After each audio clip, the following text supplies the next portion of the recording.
Good morning, everybody. Welcome to the Indian River Lagoon National Estuary Program Council meeting. We'll call the meeting to order. If you'll join me in the Pledge of Allegiance. I pledge allegiance to the flag of the United States of America and to the republic for which it stands, one nation, under God, indivisible, with liberty and justice for all.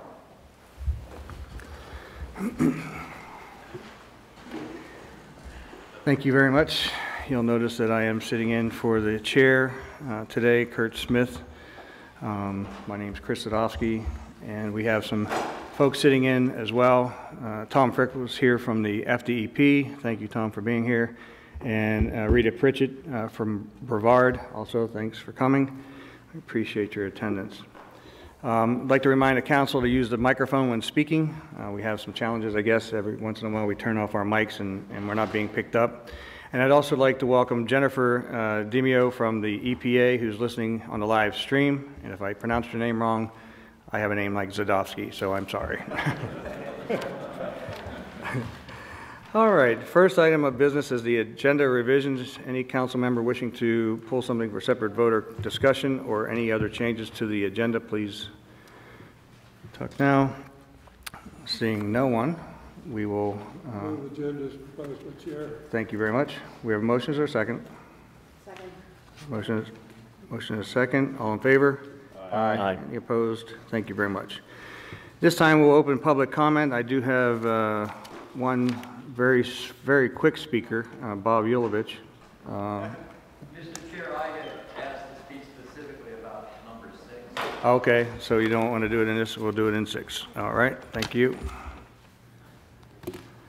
All right, next items are the presentations. The first will be a water quality update for Dr. Chuck Jacoby, and followed by Deb Drum.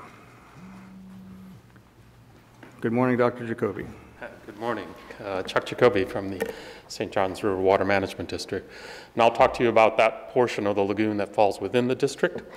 The recent rainfall has delayed this month's water quality sampling, so I don't have a lot of update results from that.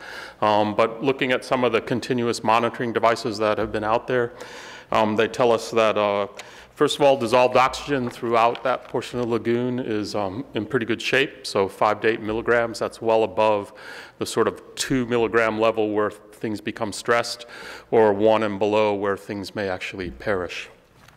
That's good news because the water temperatures have been pretty warm and still are. They're sort of the low 80s, which means that the dissolved oxygen levels will be lower because warm water doesn't hold as much oxygen as cold water. Chlorophyll levels are patchy, and that makes some sense given the recent rains. So the people who have been in the field, the few days they've been able to dodge the storms and get out there, have said that they do see patches where there seems to be phytoplankton, the small single-celled algae blooming. So what you'll see is that chlorophyll levels will be relatively low. Certainly in the central portion of the lagoon, the southern edge of the district's portion, they're down below 10 in most cases, which is well below the sort of 20, 30 where we talk about having a bloom. But as you go north, and particularly in places like Banana River Lagoon, you'll get values that are ranging from 5 to 40. So again, it just depends on the patch of water that you're in. But the good news is that it is patchy, which means it hasn't consolidated, so you aren't seeing the kind of thing you saw with the brown tide in 2016, where large portions of the lagoon were all very much impacted. We will see what the rains bring us in the near future. Again, warm water temperature, rains, and the resulting input of nutrients usually lead to some issues. Salinities are relatively high, which reflects the fact that we have had dry weather for some time. So you're talking typically above 35, and up as you go again up north in the places where the residence time is a little longer, the water stays there a little longer, they're up around 40 even. So fairly salty out there right at the moment. Currently, they're also trying to do the accuracy assessment for the seagrass maps. So we flew digital aerial photography in May, pretty much was finished. And then what happens after that is the field crews go out and they have selected a set of random points spread through where we anticipated there to be some seagrass and no seagrass, and they look and they gather data on what's there. They hold that data back, and then when the maps are produced, we compare that with what the maps say, and that provides us with a measurement of how accurate the maps are. In the past, they typically run about 80% accurate, so pretty accurate for something that you're trying to do from the air into the water. They also will try to begin summer transects in June and hopefully finish them in July. And that's where they will go to about 90 different places up and down that portion of the lagoon. And they will run lines perpendicular to shore and look at the seagrasses along those lines. So it provides us a little more in-depth information because from those they can do density, so how dense are the seagrasses, the species composition, are we still seeing the same seagrasses we typically see. And from now on, the summers and the winters, the sets of 90 transects, that'll be our data on seagrass in between maps. The monthly transects ceased in April. So, okay. Happy to answer any questions. All right, any questions of Dr. Jacoby? None? Nice report, thank you. Next up, our good friend Deb Drum from Martin County. Good morning. Hi, good morning. Are you pulling it up? There we go. Oh, that's not it. Is there another? There it is. That's not my presentation. Oh.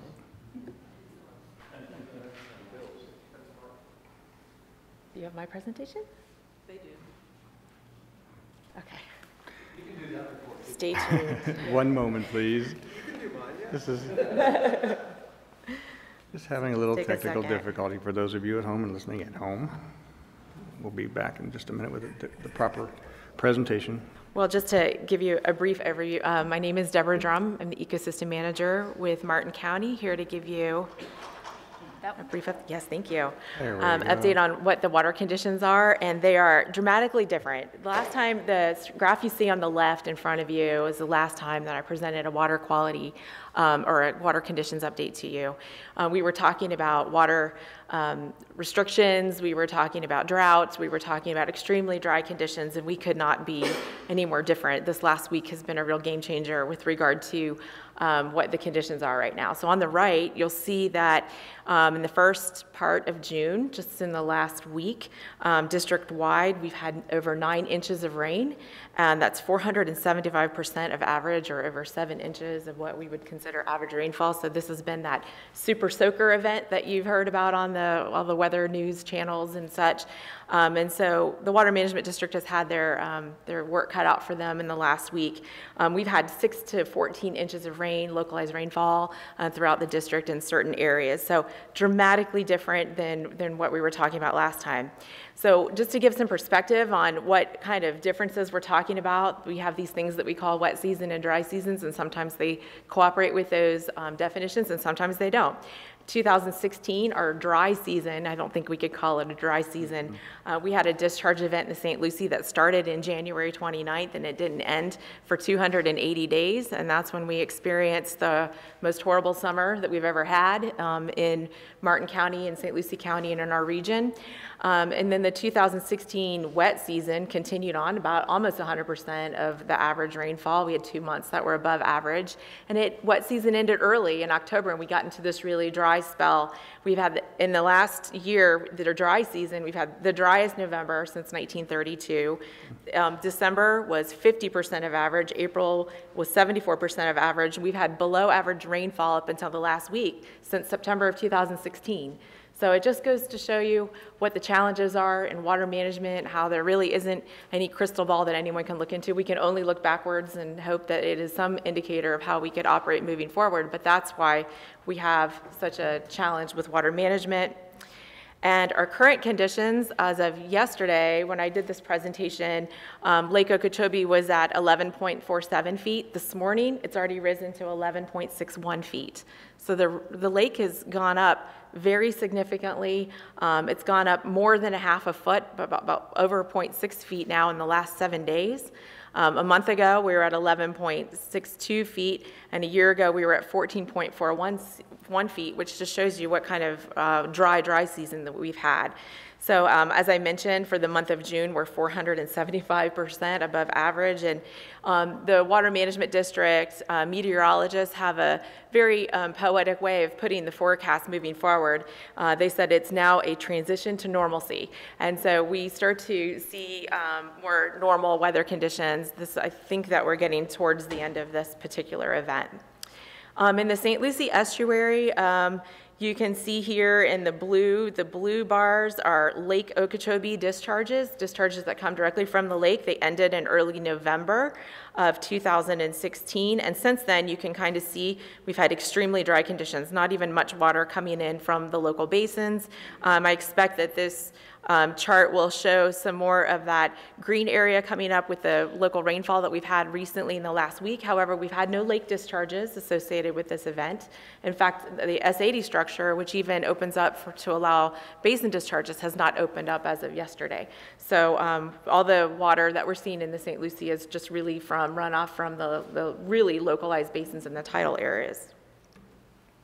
Our salinity conditions from May to June have been very stable. You see there's not much difference between this side of the map and this side of the map where it shows the salinities are in this dark blue above 30 and above, 30 parts per thousand and above, and then in the middle estuary between 18 and 30. And that's further supported by the USGS data, which shows up to yesterday through early May. You can see we've had really those ups and downs are tidal influences. That's the tide going in and out. So it's been extremely stable salinities, which have resulted in really tremendously great conditions in the estuary. We've had really nice crystal clear blue water, and we've had really good conditions. You can see that precipitous drop in salinities due to this rain event, and I expect that they'll probably go down even a little more. We've been kind of in a 12 to 15 part per thousand range with this rain event, and they seem to be declining as the water finds its way through the watershed. Temperatures, we started to look at temperatures in early May. You can see the increase as we were kind of getting into the warmer summer season. We had a couple of cold fronts, late season cold fronts that moved through, and you can see temperature responds pretty quickly in the estuary to those changes. And then you can see we started to get up there above, in the 87, 88 degree range where I start going, I wonder if there's going to be any algae out there. And then we had this really big rain event with a lot of cloud conditions. We've seen those temperatures drop off, and we'll probably see them start to go up with the sunny days that we expect to see in warmer temperatures that is consistent with summer. From the district's oyster recruitment, you can see that salinities for oysters were kind of hovering, this blue line, kind of in the fair condition for oysters, although we find in the estuary that close to this kind of preferred salinity envelope line seems to be okay for the oysters. What we're really seeing is a decline towards the end of 16, and we're seeing not yet, I would not consider it recovery quite yet from, a really, really bad discharge year. Like I said, 280 days that really seemed to impact the oysters. So we've seen that in the past. They've rebounded in the past. The question that we have is what is happening to the ecological resiliency in the St. Lucie estuary as a result of repeated annual events over time of when the salinities, we get these really bad discharges, and whether or not the oyster populations will be continued to rebound as well as they have in the past, or whether or not they're experiencing some kind of detriment where it makes the recovery more difficult. So that is something that is a science question that we continue to look at. And as far as seagrass, you are seeing a little bit of recovery. We've got the total seagrass in gray, the shoal grass, and the Johnson seagrass. You can see that in May of 2017, the fact that it's recovering somewhat, I think that is a very good indication of how well the salinities have supported seagrass recovery in this dry season. We've had, really, really preferred salinities for seagrass, and I think that's indicated by what we're seeing in this graph here. That concludes my presentation. I'm happy to answer any questions. Okay. Yes, Commissioner. Thank you. You're always a delight. Oh, well, that's nice of you to If would, say. please, ma'am, Yes, and go I'm back. not trying to draw you into it, but it happens to be that you're. Yes, thank you very much. If you would, please, ma'am, go back to about your first slide. Okay. Yeah, the discharge. This one? Yeah, what a difference a season makes. Not everybody agrees with this. This slide happens to agree with it, but not everybody agrees with it. Here's the information. We are engaged, we, Army Corps District, we're engaged in various joint efforts to plan for what we're going to do with, I'm not drawing you into this, you're totally separate. What we're going to do with the Lake Okeechobee Basin and what we're going to do with the Western Basin, how we're going to plan for that. And we're looking at what we're using as our Bible is the Yellow Book, which is 25 years old or so. And so that's the basis. But reality says that what happens to us and what is happening to us has a great deal more variability. So that when we planned 25 years ago to only provide for 250,000 acre feet of storage in the north end of Lake Okeechobee, now, as we look at the data, that strongly suggests that's not part of the real world. That's not where we are. And so by doing that, by allowing that to continue, in my view, I'm just expressing my view, that we are perpetuating inaccuracies and we're going to spend billions of dollars to accomplish mediocre projects that will not deal with the issue because the issue is much more diversified. It's much more, it vacillates to much greater degree. We just had one 18-month period that showed that exactly. It went from total dry season where we were flooded more than we'd ever been flooded in our lifetimes to a wet season that was drier than we had experienced. And those are the realities of what we're faced with. And it may be the various underlying climate activities. I don't know the reason. What I know is the outcome. The outcome is a greater level of variability. We have to plan for that. I'm trying to elicit support with Army Corps and with District to say, when you're looking at planning for storage to the north of the lake, you've got to do a whole lot more than 250 to 300,000 acre feet. You need 1 million acre feet storage to the north. When you go to the south, and specifically in the southwest, you need to plan for more immediate availability of storage. Otherwise, we are not going to deal with successfully the releases that now happen to the St. Lucie and the Caloosahatchee. They will continue regardless of these billions of dollars that we're spending. We will in some ways moderate the adverse activities that are happening to Florida Bay and Key Biscayne and those, it'll moderate that. But as far as the estuaries, no hope. That's my view. No hope based upon what we're looking at now. Now, that's why I said I didn't try to draw you into that. It just happens to be that this information is very supportive of that view as well. Thank you, ma'am. Thank you, Thank you, sir. Councilmember Bornick. Yeah, hey, Deb. Hi. You're the most quoted person in Martin County lately. Oh, well, there's that. Can I go to your slide of discharges? Yes. This one? No, the one that shows the volume out of Lake O. That one. And you said we're going to see some spikes, obviously, from the rainfall events that we're having this first week or so of June. Just as something that Mr. Yulovich and I have been talking about for 12, 13 years is think it was this. all the basin flows, the localized basin flows, if we reconnect to the St. John's, we could take all that's coming down the North Fork and we could bring it to the north where, unfortunately, north of us, they didn't get all this rainfall. They're still dry and need it for the springs and the St. John's River. We're taking a huge asset and dumping it to tide when a piece of the state, a massive piece of the state, needs this water and could use this water. The farming interests, the environmental interests, the bass fishermen, we could use this all the way up to Jacksonville. It's such a no-brainer. I just wanted to make that point because this rain trained across the state.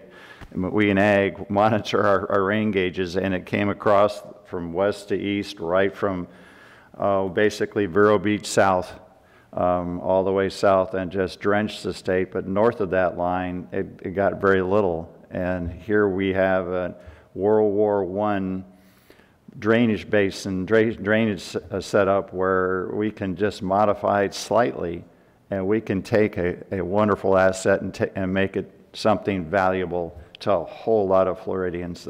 Bob and I have been on this train, and we can't get any traction, but I urge this council and the people in this audience to understand how easy it would be to move that water into a huge river system that desperately needs more water. Simple as that. And now I'd like to go to another issue, your aerial of the St. Lucie estuary that you had. Totally support that. Totally support that. Right there. Yeah. No, the other one that shows a better view of the inlet. It's a neat, better one of the inlet itself where I want to talk about the shoaling right there. Okay. That picture of the inlet, I boat a lot. I'm kind of an inlet rat on weekends. I'm offshore early, and then I'm in the mouth of that inlet or the Fort Pierce Inlet showing off the dolphin I catch to everybody around me that'll listen to me. But that inlet is shoaling in my 55 years of boating in that inlet. I've never seen it. It's full of sand and sandbars that never were there just a decade ago.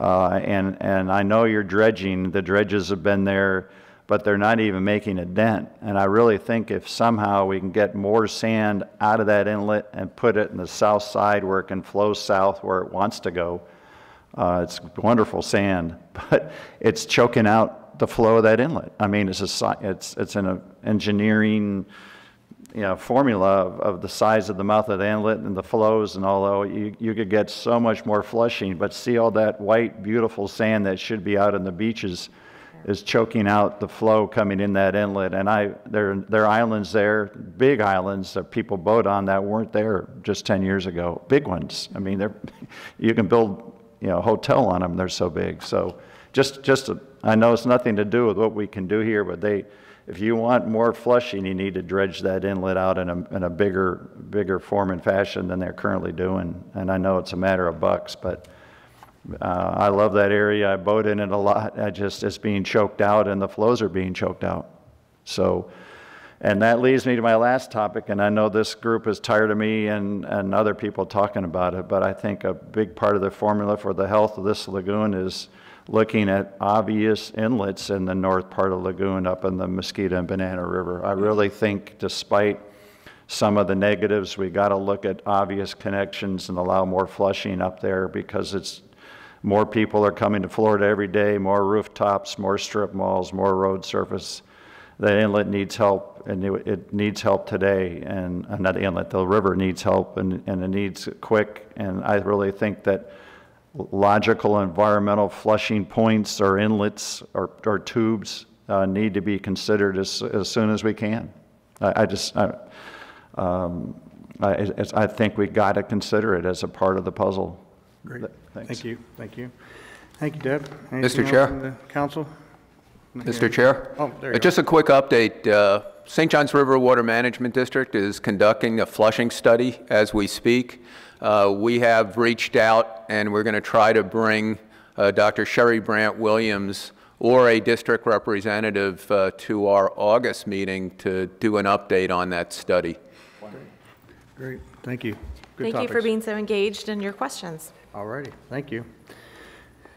Next item, Bill Tredick from St. John's Water Management District. Thank you. Good morning. My name is Bill Tredick. I'm with St. John's River Water Management District. I'm going to talk to you today a little bit about the IRL Council's project to do stormwater capture and treatment project development and feasibility study. You probably all remember this was paid for largely with DEP's first year contribution of $250,000, and then the Water Management District added $100,000 to it to bring it to a $350,000 study. And the purpose was really to try to identify the big projects, big being multi-jurisdictional in many cases, projects that local stakeholders, local governments really had difficulty due to their size, due to the interworkings of multi-jurisdictions, couldn't really tackle by themselves. And to try to get a handle on putting all in one place, these projects, so we could really understand them and look at them as a whole.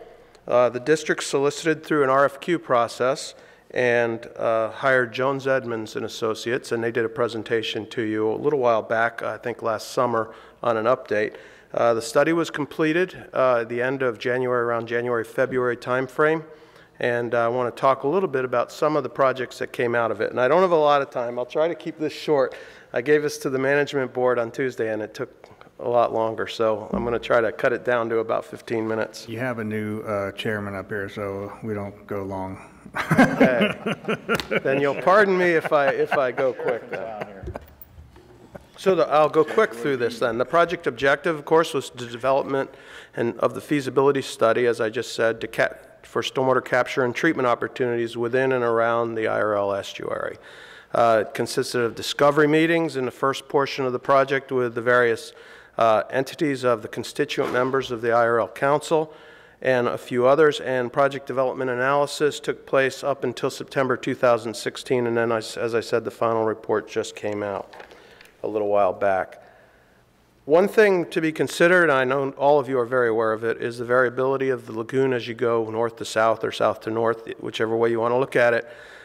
Going south up to Melbourne, the drainage basins are kind of wide, in fact, very wide when you're talking about bringing in Lake O discharges like you were just talking about, but also St. John's River diversions that come into the lagoon.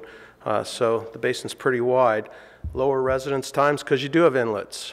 As you go north, you don't have the inlets until you get up to New Smyrna Beach. The drainage areas narrow quite a bit, and you don't have the diversions anymore. You now have mostly local flow that's directed from the municipalities and from the land to the river. But so the real take home here is that one size doesn't fit all. A project that works in the south doesn't necessarily work in the north, and vice versa. So the types of projects recommended, this was one of Jones Edmonds' challenges, to try to look at the projects and pick ones to hone in on and really identify and study more that made sense for the area. So in the south, large-scale storage and treatment projects make the most sense. As you start to head north, large-scale storage and treatment is still important, but you start to deal with flow restoration, trying to get water back where it came from, St. John's River, instead of dumping it into the IRL. As you continue north, there's still a few diversions, flow restoration, but when you get into the North IRL and the Banana River, things are starting to change. You have canals that drain the land, but they don't divert water. They're just directing it to the river. And so local scale projects are more in play in those areas, and treatment of that base flow that's coming into the river. And then as you go north into the newly added Halifax River area, storage and diversion becomes really the focus, and treatment of those base flow, just like we talked about in Mosquito Lagoon and kind of northern IRL. So discovery meetings, the Jones Edmonds met with these counties and everyone on this list. The IRL Indian River Lagoon, or Indian River County Lagoon Coalition, South Florida, and St. John's developed a list of projects. They pulled together a lot of information, 10 gigabytes of information, which voluminous stuff, and I haven't even reviewed it all. It's just so much of it, but I'm trying. It's on my H drive, so. And that has been provided to the IRL, or to the IRL Council for their use too. So what they ended up with was about 40 local and regional stormwater projects that made sense to at least made the first cut of review.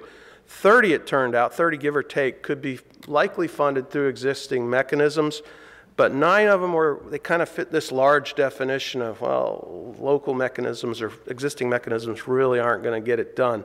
So they looked a little more closely at those. I'm going to go through those project by project in a minute. One thing that we did shift direction a little bit as we went in, we were thinking at first that we would have a lot of existing modeling we could use. Turns out a lot of that modeling hasn't been peer reviewed. It's not quite to a state where we felt that the consultant could use it with a tremendous amount of confidence.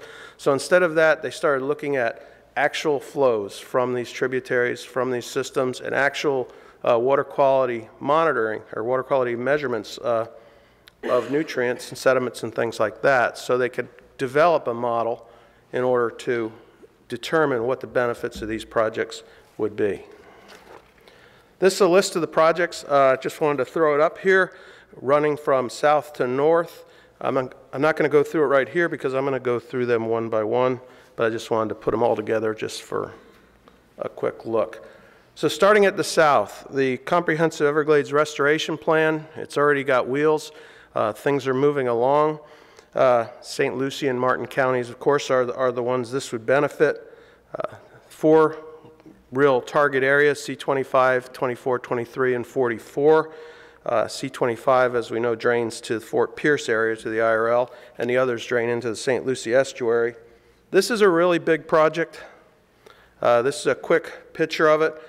It's got 4 reservoirs, very large, 3 stormwater treatment areas, almost, I think, 8 million, just under 8 million cubic yards of mucks proposed to be dredged out of the estuary. So it's a huge project. The benefits are huge, but the cost is huge too. So, you know, in looking at things, we throw these, and if you look later when we have it all together, you see that the cost-benefit numbers don't show up quite as good as some of the other projects, but the benefits are still huge. City of Port St. Lucie, moving north a little bit. The purpose of this project is a water farming project. The purpose was to take in and treat water from the C23 canal. It's a multi-phase project, over 1,000 acres total, $7.4 to $12 million estimated cost. You can see the different phases in this slide. Phase 1 is the area, I think it shows up down in right here. I guess the mouse. Does the mouse work on your screens too? Yeah. Mm-hmm. Okay. So phase 1 is that 206 acre area to the southeast. The property's been acquired, and this project also has legs. It's basically going to consist of berms, pumping the water in, monitoring water levels, emergency overflow in case of severe events, and it has a pretty significant nutrient reduction and total phosphorus benefit. So continuing north, we move into Indian River County.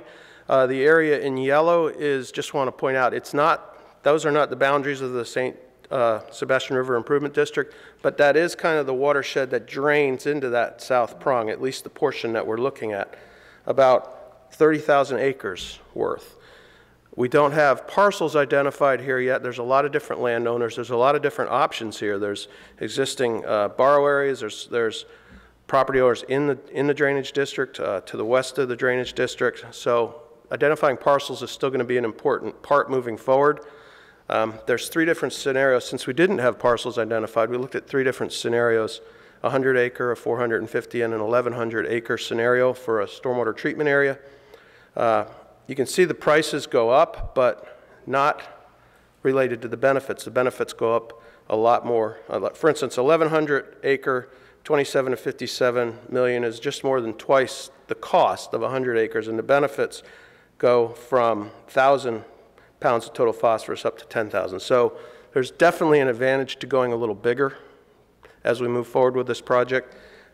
Pretty significant sediment reductions, freshwater flows, and one of the most important things about this project is the Indian River County Utilities is also anticipating a 10 MGD water use need down here. And as this project comes together, I think it's important we coordinate very closely. Whoever implements this project coordinates in the development of it very closely with the utilities so that we can get 2 for the price of 1, so to speak, get a water supply and a water quality benefit at the same time. And we need, the county needs that water. Their current wells are impacting grove owners and farmers around their well fields currently. Yeah. With their current use. I mean, Okay. my members, when they turn on the pumps, have no water to irrigate their citrus or their corn or any of their field crops. And these are farms that's, one of them's on their 92nd birthday. So they need to do this in a hurry because they're killing small farmers in the Wabasso area, just killing them. This is really an opportunity to hit that and to also improve water quality. So it's a pretty strong project. It's got a little groundwork to do to pull everybody together and get all the interests on the same page, but it's definitely worth pursuing. Moving a little further north, now we're right on the Indian River County, Brevard County line. You have the two canals there, the C-54 canal and the Fellsmere Main Canal, as it initially was called. They're both diversions from the upper basin to the Indian River Lagoon. The Fellsmere Canal was dug around late 19 teens, and the C-54 was started in '69 and finished, I think, in 1970. So they moved a lot of water east at the time. Some progress has been made out there. The Upper St. Johns River Basin project's made tremendous progress reducing the flows down C-54, but it still gets some from the properties to the north, and in really large events, it still will occasionally get water through the S-96 structure.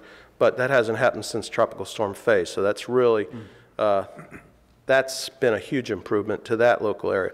But there's still an awful lot of land around Fellsmere, some of the agricultural areas that still drain into the Fellsmere Main Canal. And if we can move that water to the west, put it back into St. Johns River, it's a tremendous water supply benefit to the St. Johns River, but it's a huge water quality benefit to the St. Sebastian River and the IRL also. So you can see the numbers are quite high. The cost is fairly expensive, but the cost benefit, as you'll see at the end of this presentation, is pretty good on this project. It would involve two potential scenarios. One would be to put a structure in the Fellsmere Canal and equalize the C-54 and Fellsmere Canal and pump into a stormwater treatment area. Of course, we have to look at flooding potential in the city and around the city of Fellsmere to make sure that isn't made worse. But if we could do that, and we have to look at S-96 to make sure the differential lowering that C-54 canal doesn't impact the integrity of the structure. But if we can do that, this is a really, really good project. It adds almost 40 MGD to the upper basin, which is a side benefit above and beyond the nutrient reduction benefits.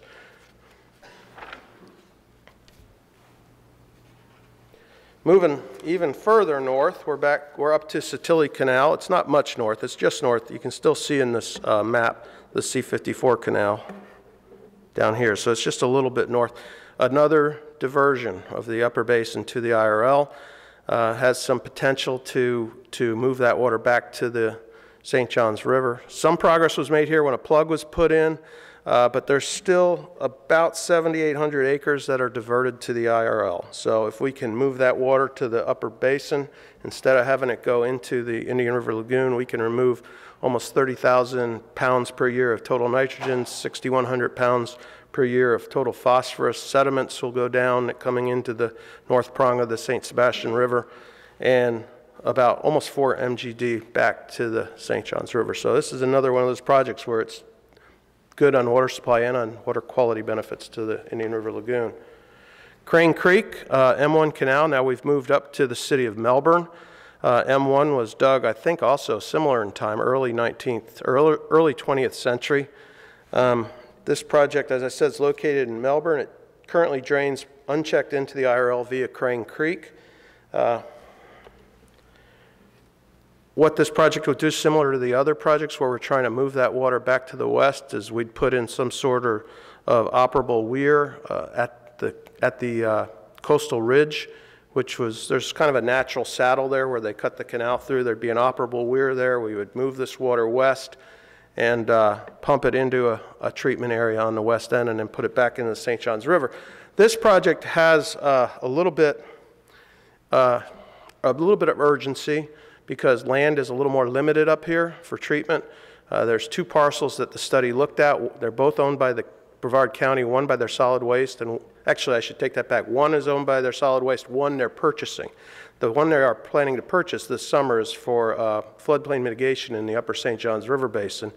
And they have a deal with DOT also. DOT is building an interchange out there, and that land will be used for mitigation. Now we have an opportunity here to use it for treatment when we're not using it for floodplain mitigation, and use it for mitigation when we're not using it for treatment. So by doing that, we can get two for the price of one. We've met with the county, we've met with, excuse me, we've met with DOT.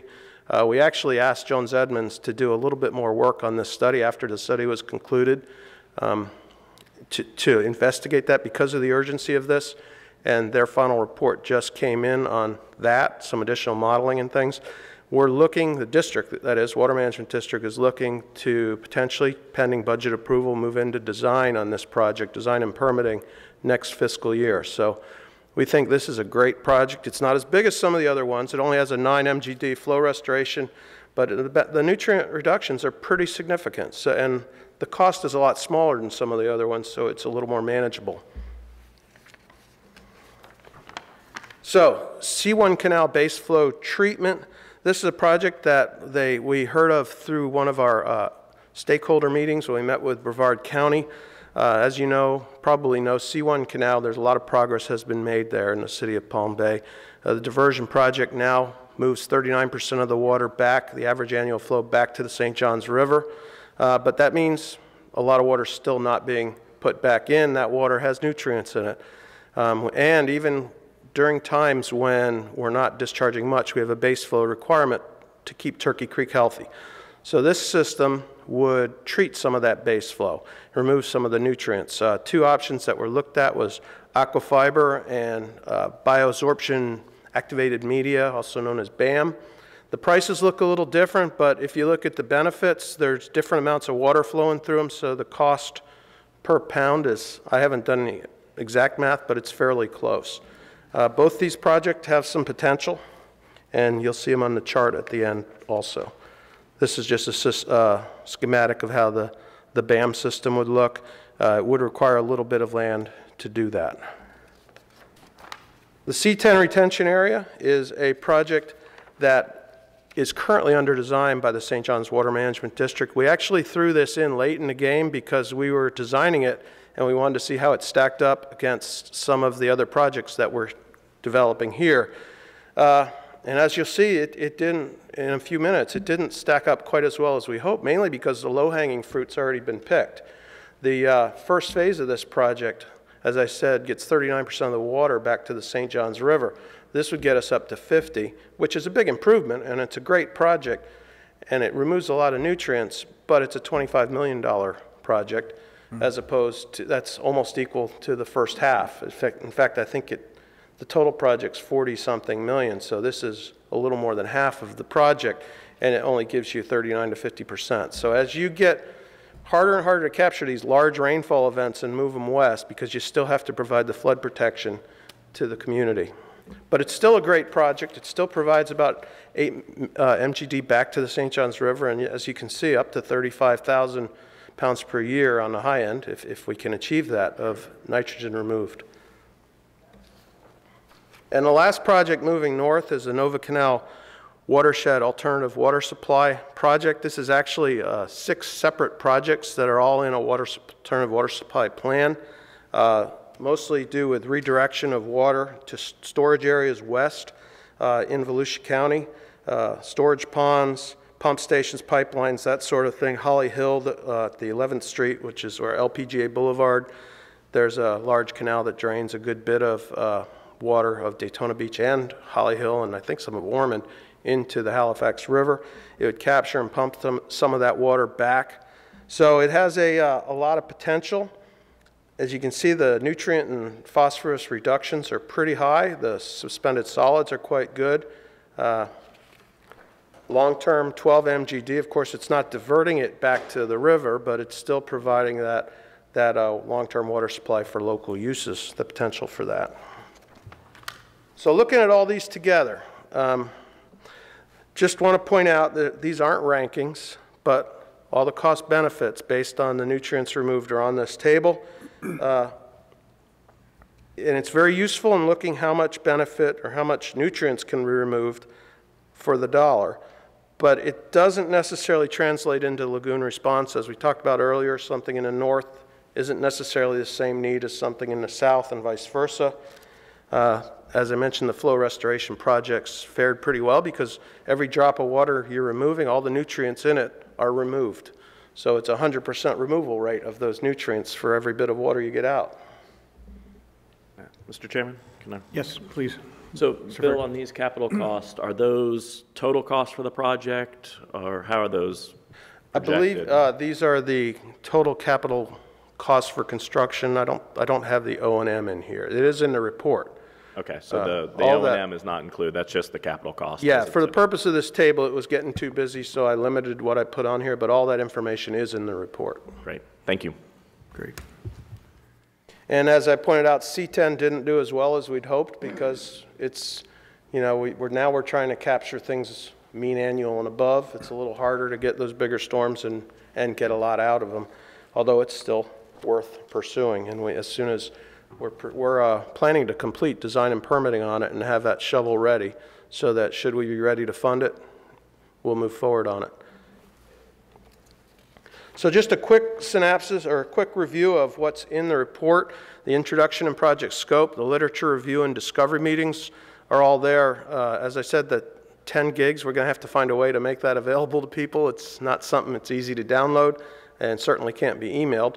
But we have it. The watershed analysis, the receiving water analysis, the stormwater projects, both the projects that we zeroed in on and the other projects are in the report by IRL segment, so you can go and look at those. The basin characteristics, the regional projects identified, everything's there. The fact sheets for the specific projects that we zoomed in on, so if you want to look at that and get a lot of information quickly on one page about these 9 projects, each one has its own fact sheet, cost methodology and summary, and there's even a separate evaluation that was done on the McCarty Ranch Reservoir, the water farming project I mentioned earlier. This information is currently, the report is currently on the IRL Council webpage. I think it's a little bit tricky to find, and you guys are working to put it a little more visibly located so people can easily click on it and download. It's about 21 megabytes, so it's a little big for email, but it should be pretty easy to download. You might be able to put it in Dropbox. You might be able to put it in Dropbox to make it easier to upload. Okay. And we're also planning to put it on the Water Management District webpage too. It's so nice that from one end of the Indian River to the other that we're moving water from east to west finally on a large scale. It's good for the lagoon, it's good for the state, and it's going to be our future water supply. As here, I live in this county, and our wells are impacting everybody, as I mentioned earlier, and we need to look at this water as a future water supply for people, surface water, and this is, I think, a first major step in taking something, abusing the Indian River Lagoon, to something that can feed our population that's increasing by the minute. So I look at this as our state is out of the easy water. Now we're getting into the hard water part, the more expensive water, and this is a step in that direction of using that water as an asset rather than something that's negative. Thanks. Any other questions? Mr. Chair? Yes, sir. I just want to kind of start a bridge conversation that will actually get more detailed later with some of the motions that we're going to request. But if you look at this information, number one, I think we need to thank both DEP and especially St. John's, who added an additional $100,000 to make this feasibility study happen. So we have just created kind of the big project list. And in this massive amount of other data, these 40 projects, one of the holes we're going to need to address is going to be that northern Brevard, Volusia County. You know, what do we do in those smaller, more urbanized kinds of projects, and how do we prioritize? And so we have some discussions that will emerge from this report and maybe coming back to you at a future date with a need for a follow-up feasibility study. And we'll know better, depending on how we move on actions with our CCMP process. And so I wanted to let everybody know, including those watching, that this doesn't sit on a shelf at St. John's, that we may be addressing some of these projects even in the 2018 legislative session. And so we really appreciate the hard work of the district and also the consultants and the support of DEP. Councilmember Furt. And just to add to that, yeah, Bill, great presentation, and really thank you for carrying the water and the district putting this report together. One question I had on these projects, is there a readiness sort of analysis? Some of these obviously would take a lot longer to get in place. Some of them could be put in place sooner. Have you all done that? Yes, that is in the report. Each project has a time frame for implementation based on years, starting when it would start. We don't know exactly when each will start, but each one has an anticipated schedule. Bill, this actually raises something that's important today, just came up in the last couple of weeks. Can you go back to your IRL South SERP PowerPoint?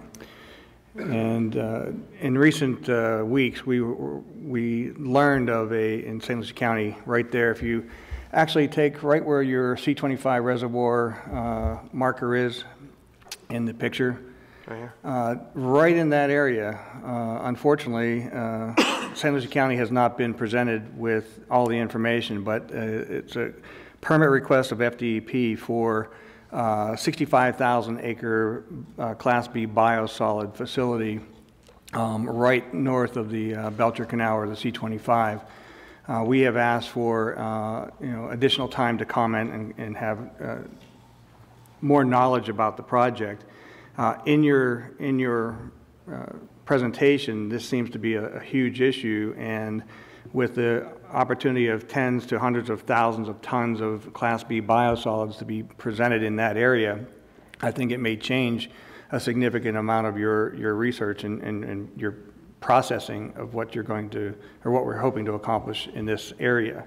So for the sake of brevity, we have reached out to FDEP for an extension of time to learn more about that, and maybe this presentation, because it's so fresh, I can get that as soon as possible. You said it's on the website, I'll find it. Yeah. But St. Lucie County hasn't had an opportunity to opine or give any information or learn more about it. And also our friends in South Florida have a presentation of a permit for 25,000 gallons a day of discharge from the site. With the aerosolization of ammonia on that site, we also have some fears for the nearby organic farmers. So these are some concerns that we have. We just were presented with it in the last couple of weeks. So this is all new information. I apologize to not be able to give you more information because I just don't have enough information. Commissioner Fielding. Please, thank you very much. Yes, you did an outstanding job, as did joint with DEP, and thank you, Tom, for working together on that. This is the basis for the whole northern part of the IRL that we'll move forward on for years to come, and so that was essential that we would establish these various opportunities that we have to do what Doug Bornick has mentioned and others have mentioned over the years, is we've got to move all of this water more westerly, and that will be whether it goes into the Orlando eventually area or wherever it goes, we need to move it westerly and quit dumping it out. Okay, now on the biosolids, we are becoming more aware that this is an area that needs to be explored in greater depth, because there are indications that this might be a significant contributor to the very. You guys sometimes call it nutrients. That's what's in the cereal box. These are pollutants. These are contaminants. And so that could be a significant contributor to these contaminants. And so thank you, Chair, for bringing that up. But that's an enormous thing. And we will want to probably, I think even here in council, we will want to have more presentation and more information available to us as this becomes, as our researchers become more aware. Thank you, sir. Okay, thank you. Any other questions? Mr. Chair, yes, just sir? A point of clarification so you're not misquoted. Was that 6,400 acres? 6,500 acres. Okay, 6,500. Thank you. Mm-hmm. Yes. All right, thank you very much. Well done. Before we move on to the next presentation, I'd like to acknowledge and invite Indian River County Commissioner Susan Adams to the dais. Good to see you. Glad you could make it. come on up and join us. These seats are maybe even a little bit more comfortable, so.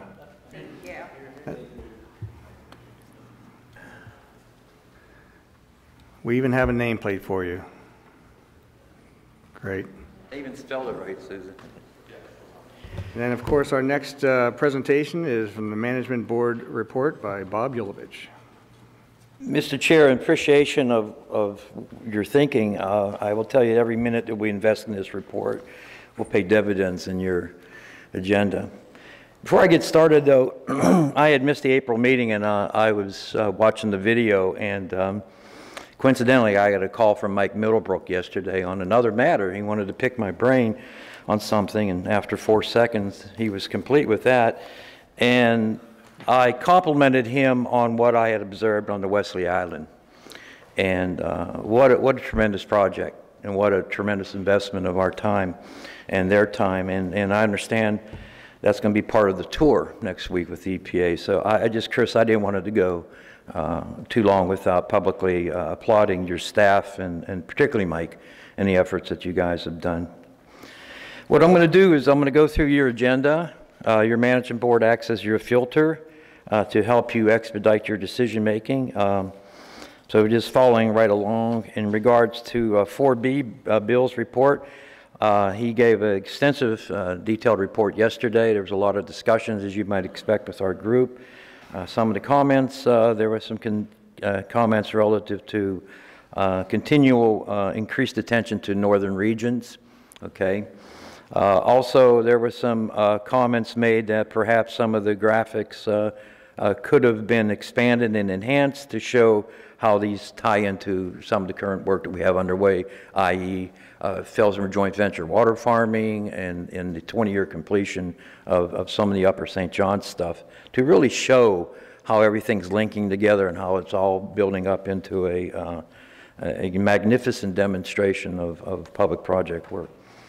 Moving right along, let's look at your 5B. The Finance Committee had a quorum and met prior to the Management Board, and they voted unanimously to accept the financial information as presented. Subsequently, that was presented to the Management Board. And in regards to 5B, both the Finance Advisory Committee and the Management Board voted unanimously to accept the financial information as presented. Moving on to your agenda item 6B, selection of the CCMP technical support. After discussion, the Management Board voted unanimously to accept the rankings. There's a lot of positive comments made in regards to both the top selected firms. I know them both personally. You can throw a blanket over their capabilities, positive things, and Tetra Tech was recommended for staff to enter into negotiations with and proceed with that. Now, I'm going to use the word unanimously a lot, and I don't want you to get the misimpression that the Management Board follows in lockstep. They do not. You've heard me say before, one of my proudest moments was standing before you and saying that we ended up in a tie vote on issues. So these are not lockstep, and these are discussed and vetted. So when I make the word unanimously, understand that that word is not used in the cavalier fashion, but is representative of a lot of thought by a lot of folks in that group. Moving on to item number 7A1. The Management Board what we did was we broke this down into each individual motion. So we made motions and discussions on each component of your 7A factor, all right? And before I go, I want to give kudos to staff, Kathy and Frank, and especially to the review team. You have an outstanding group of volunteers who give their time and effort and intelligence, and our success is associated with this, and our success is accelerated by the quality individuals you have committed to these tasks. What was a result of that is this document, outstanding document. And in my simple mind, I just refer to the things as the yellows. So when you hear me talk about the yellows, those are the ones that made the cut, okay? Not at the discount of the whites, but the yellows are currently in, right? So in regards to 7A1, we voted, that was approved unanimously, okay? In regards to 7A2, that was approved unanimously with the stipulation and the new document you have in front of you Stipulation that the matching funds are secure, and additionally, we had a lot of discussion about making sure that the partnerships were indeed understood and acknowledged. It's one thing for Doug and me to come and say, Doug and I agreed to do X, and Doug has no idea what X is, and I didn't tell him. So we want to make sure that the partners are indeed partners, and there's documentation to that. In regards to 7A3, the motion was passed unanimously. We really stressed the fiduciary responsibilities of public funds, and we stipulated that any modification to the list represents the integrity of the process, and also realized that the participation of the management board clearly be reinformed and revetted in this process, and the motion that before you so states that.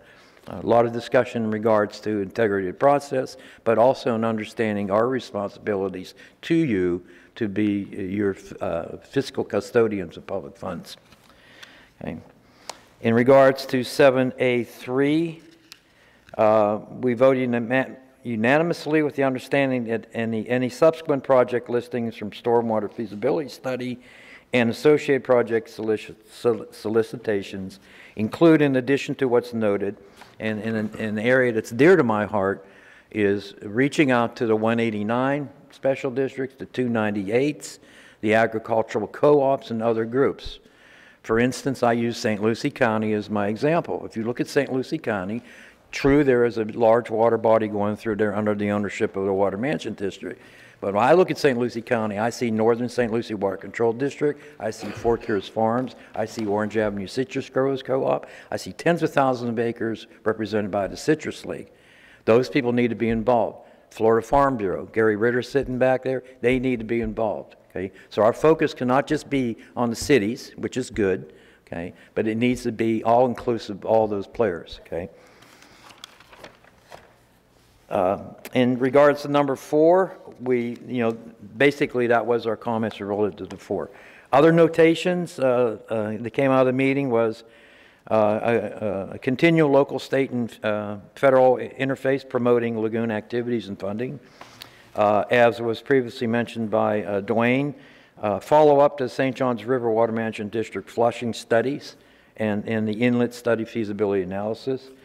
We also talked about a review, an update on Dr. Martha Monroe's research on constituent views that's going on now. We also talked about the continual lack of FDOT membership on the management board, which we continually look for reach out, which leads me to a question similar to the rack that Doug and I sit on. I'm unclear, and Carolyn may have to address this at some time. I'm unclear if there's a position change on this council, if indeed that council position's appointees to the management board would change. For instance, Kevin will no longer be a member of this board, replaced by hopefully Brandon Tucker, and I presume that would be a Water Management District chair appointee, but it makes logical sense that Brandon Tucker would be here. Does Brandon Tucker assume Kevin's appointees, whoever they may be? That's something that we need clarity. And we welcome 2 new members representing the Space Coast League of Cities, Stu Glass, and the Treasure Coast League of Cities, which was Tom Campanile from Stewart. And that concludes my report. Any questions? Any questions? Thank you very much. As a matter of fact, I just want to point out that this is really good work by the management committee, and since we have I don't want to say suffered through, but the recreation of the NEP over the last couple of years has been a challenge. But now we have process in place. We have people who are looking at every issue that's coming through. So when it comes to us as a board, we have the opportunity to take all of that work that is done, and it eases us in the process of making decisions. So that I think is such a welcome opportunity that we have in front of us today, that we have such a learned, intelligent group of folks that are going through these things. Not that we're not going to disagree with you at some point in time, but we're not a rubber stamp 2 Pittsburgh boys don't always get along. Especially from the west side. Yeah, thank you. Thank you. All right, next item will be the STEM Advisory Committee update. Welcome back. Yes, thank you. Chuck Jacoby again with the St. Johns River Water Management District and the chair of this STEM-AC. I'm just going to briefly give you the highlights of what we discussed.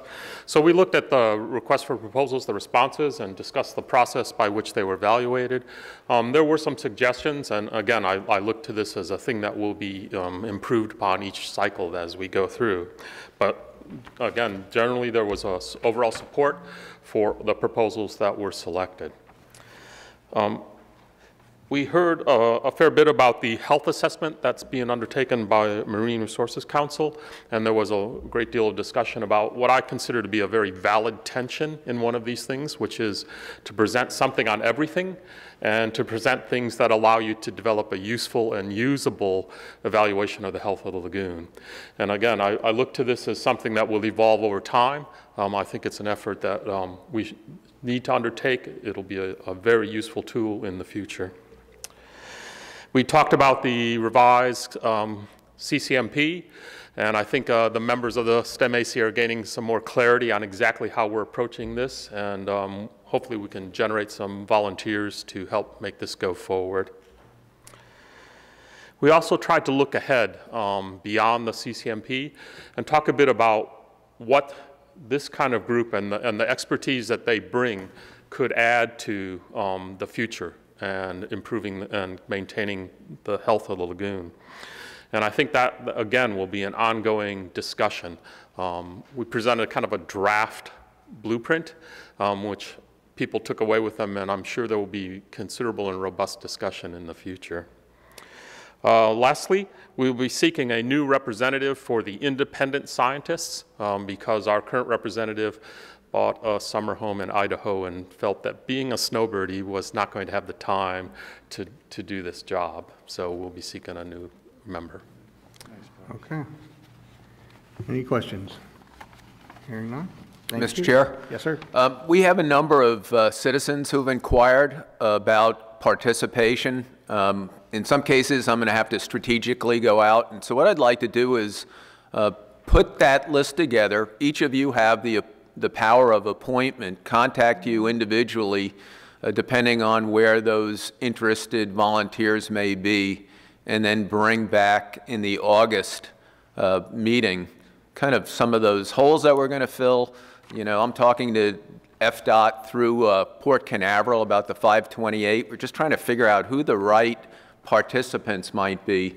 And then we'll kind of bring a slate of potential new volunteers to you en masse for August so we can move forward, moving into the next fiscal year, rather than taking them individual by individual and do it throughout the year, if that's okay. Any comments from the board? No? Again, from the standpoint of the recreation of the wheel, anything we can do to make things a little bit more efficient. Great. Thank you, Chuck. And for the record, Citizens Advisory Committee, Frank Catino, I show no report. The Citizen Advisory Committee has not met since our last meeting. Just for the record, we're going to be working them really hard between now and the August meeting to not just develop, but to get the RFP for small grants on the street and move that process forward. So we're actually bringing some small grant recommendations either in the August or September timeframe. Okay, thank you. Next item on the agenda is the consent agenda. The action requested is approval for the consent agenda. Is there a motion? So moved. We have a motion. Is there a second? Second. Second. All in favor? Say aye. Aye. Aye. Any opposed? Thank you very much. Next item is old business. Ms. Anseh, good to see you today. Thank you. Good morning. Before you this morning is approval of the second amended and restated interlocal agreement.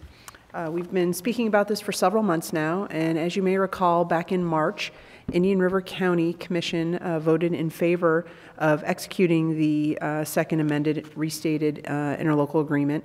They have done so and transmitted it back to me. We did not have the full membership present at our last board meeting, but we do today. So before you for approval is the second amended and restated Indian River Lagoon National Estuary Program interlocal agreement. It was transmitted to you in the backup materials. What I will note is the version that was sent to you was modified slightly in the exhibit where we list the notice addresses for all of the parties. Some of the names that were in the original agreement correlated to people who are no longer with your member jurisdictions, so we cleaned a little bit of that up. I've transmitted that to Indian River County and have concurrence from their county attorney that that's okay. So the version that we will sign, execute, and record will have that slight change from what was in your packet. But otherwise, again, all this document does is swaps out the coalition for Indian River County as an official member of the IRL Council. After your action today, should you approve the interlocal agreement unanimously, and it is required to have a unanimous vote, I will then proceed to take the interlocal agreement as signed and record it in all 8 counties of all of the member jurisdictions.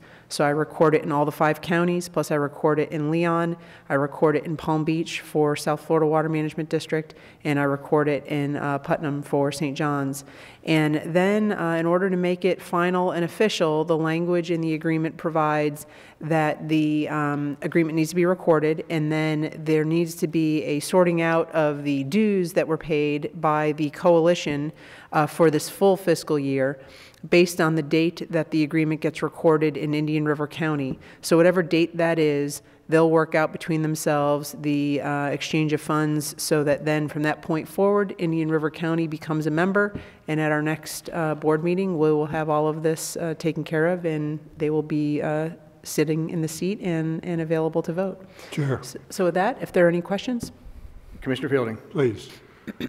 I don't have, but subject to questions from the board, I would move that we welcome, strongly welcome, Indian River County and their representative, and that we extend our appreciation to the municipal groups that has so well represented Indian River County. The motion is. Thank you, sir. Before, yes, sir.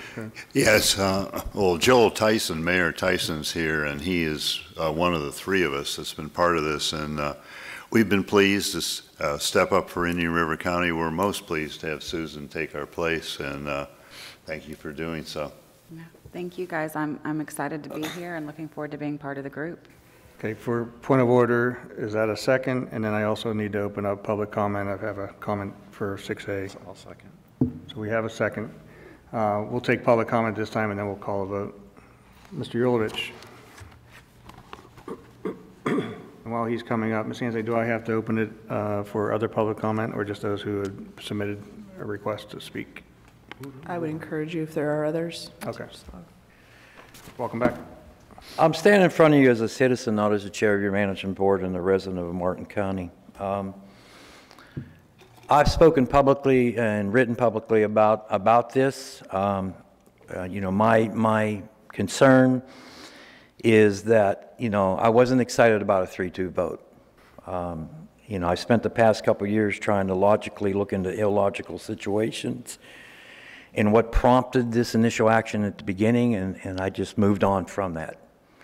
I can stand here unequivocally, and that's a big word for a kid from Pittsburgh, and tell you that the success of this council is rooted in the folks sitting here and sitting there and sitting up there in the committees, and that we're committed to make this council successful, and we're committed to make the addition of any member, including Indian River County, successful.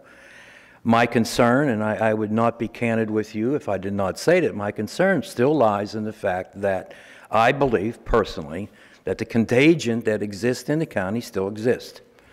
But I am totally confident that common sense, reasonableness, professional and consistent and objective behavior will keep that at bay, and that we'll have a very successful future. So I stand up here and encourage you all to vote unanimously to accept that. I applaud and I am comforted by the presence of Sue Adams on this committee and hope that she stays as a continual member. Yeah, thank you. Great, thank you. We are open to public comment. Anyone else wishing to address this item specifically? Seeing no one, will close public comment. We have a motion and a second. Any other comments or questions on the item? It's a happy day. I'm glad this has finally happened. I'm glad to have Sue here. She's been an advocate of this, and she and I have talked, and she's it's just nice that it's Sue, and I'm so happy that Indian River County has come into the fold. Excellent. All right, no other comments, no questions? All in favor? Aye. Aye. I have a unanimous vote. Thank you. Next item is 6B. This is a selection of the CCMP Technical Support Consultant. Mr. DeFries, Dr. DeFries, sorry. Kathy, you want to boost me up? While we're pulling that up, this one should be fairly self-explanatory. Thank the Management Board for all their hard work. This is the selection of our Comprehensive Conservation Management Plan Technical Support Consultant. We went through a competitive RFP process.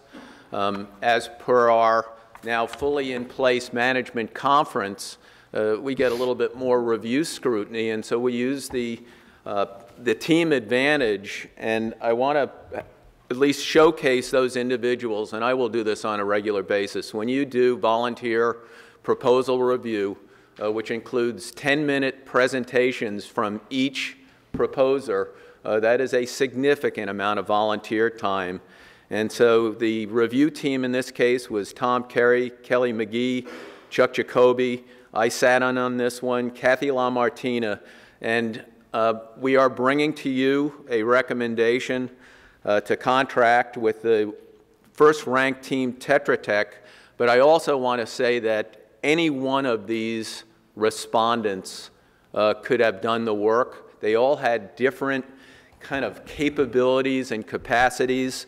The two top-ranked consultants were very close in that top ranking, and the decision for Tetra Tech was, I think, largely about what fit best with where we were with demonstrated needs. And so we are making that recommendation. As Bob said, it was unanimously supported by the Management Board. And so the motion is to accept the Management Board recommendation of the selection of Tetra Tech, Inc. as the Comprehensive Conservation Management Plan Technical Support Consultant.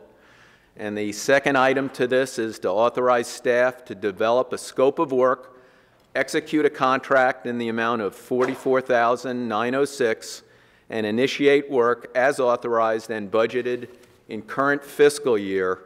And just for your information, our scope of work, because this is such an important time in transition in starting the CCMP, I'm going to reach out to the 5 counties, both water management districts, and that discussion about the scope of work will be done by a committee. So we make sure that the deliverables, the outputs, and the expected outcomes from this first year of contract are exactly where we need them in the CCMP consideration.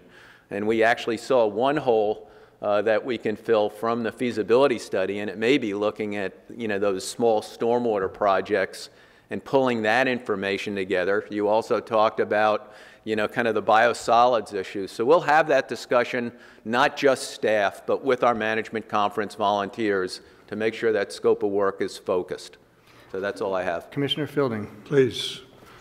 Subject to further discussion by board, I would move that we accept staff recommendation. The CCMP is going to become the nucleus of how we move forward, and it is going to be the essence of what we're seeking to do.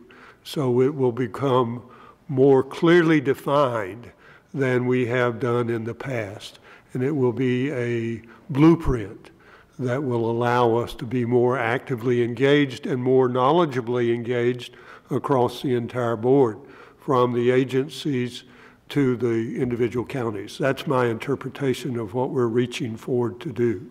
If I'm wrong, please clarify. No, that is absolutely correct. We are going to go from a conceptual kind of conservation management plan document that was more stewardship related to a restoration plan. And those of you who are familiar with SEP and SERP, this will have projects, and we'll talk about that in a little bit. This will have responsibilities, and as long as we're on this topic, so you kind of know where we're headed over the next year to maybe 18 months. Many NEPs take as much as 3 years and spend hundreds of thousands of dollars in the development of their CCMP. We are going to attempt to do it in 18 months. EPA has agreed to support us in any way we can to move this forward, including technical support, but I'm going to be reaching deeply into each of your staffs to get as much support as I can from our partners to make sure that the CCMP is comprehensive, that it's focused, and it's outcome-driven, including a project list, and we'll talk about that in a little bit. But I'm confident we have the skill sets to make this happen in the timeline that I envision, although we've set a high bar for staff and for our support team. Another question, Council Member Frick.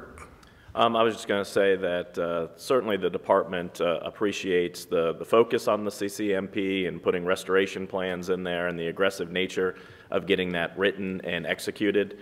We're very supportive of that. With that said, I'm going to recuse myself from the vote on this one. Okay, thank you. So we have we have a motion, and and we need a second. Is there a second on the motion? Second. Thank you. Any comments or questions on the item? Hearing none, please recognize the abstention or the recusal. All in favor? Aye. Aye. Any opposed? Hearing none, motion passes unanimously. Thank you. Thank you.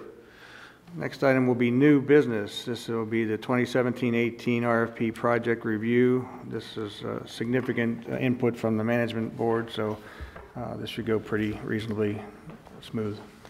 We'll see. I want to just give you a little preamble to how we got here. Our first year, we were very reactive and kind of kept our process for RFP review very similar to what had been done in the past. This second year, we've become more strategic. But I've had post-discussions with review board members. We had actually management board discussion, very lengthy, about, are we getting to where we want to be? I know Kathy LaMartina and I have talked about this. And so I want to remind everybody that we are still in reorganization transition as it relates to process. And so our process, I think, needs fine-tuning each year as we move forward. But I'm pleased to report that I think we had a tremendous number of proposals with high quality. As always, we don't have nearly enough money to fund all the proposals that we want. In this case, this year, we separated our proposals into 4 separate RFPs. We had 21 science and technology proposals. We had 17 restoration proposals, 9 engagement proposals, and 1 response to our additional dollars from EPA for community resilience planning. And on this slide, you see the review teams. I won't mention them individually, but they did a yeoman's job over the last couple of weeks to review these 48 proposals and to do 10-minute presentations from every one. I think, didn't we have every single one of these proposers presented over a 3-day period? So thank you very much to those volunteers. With guidance from STEM, the focus this year was still kind of broad, and I think we need to rethink this as we move into the fiscal year 18-19 year and look to balance strategy. But one thing we heard from the management board very clearly is if you have a process, stick with the process. And so when we get to the motions, you'll see those motions reflecting that commitment to the process that we undertook this year, knowing that we can always make it better and more responsive to needs. So we are looking at 16 proposals for recommendation. We apologize that you didn't get these in advance. We did not want to wait till August for this meeting because of the process of review. So each proposal had a review team, review, then ranking, and then an entire process of review was done at the management board, and you heard the management board's recommendation. So we're bringing 16 proposals for potential funding, 4 in science and technology. You allocated $300,000 for that category. Those 4 projects encumber $270,044. 8 restoration projects that represented $833,671 in requests. 3 citizen engagement projects. We had $100,000 in our budgeted amount for that, representing $93,623. And 1 community resilience planning project. We had $25,000 in our budget from an additional grant from EPA. That proposal was at $24,700. So the initial funding commitment of $1.22 million, we have $1,285 in our budget, and you'll see in our motion how we want to reconcile those additional dollars. And so at this point, Mr. Chair, I want to ask your individual and collective opinion. We are ready and willing to walk you through each of these 17 projects in a relatively quick review, or if you want to immediately go to motion, this is at your discretion, but we're happy to walk you through those recommended projects individually. What is the will of the board? I think that, yes, Commissioner. May I please suggest that I think it would be useful for whomever public as well as our public to be more fully aware of the nature of the projects. So I'm encouraging us to have the summary presentations. Any other comments from the board? I will be brief. We will load not just these summaries, but all the projects on our website, so it's available to the public to see the full listing. As you can see the ranks.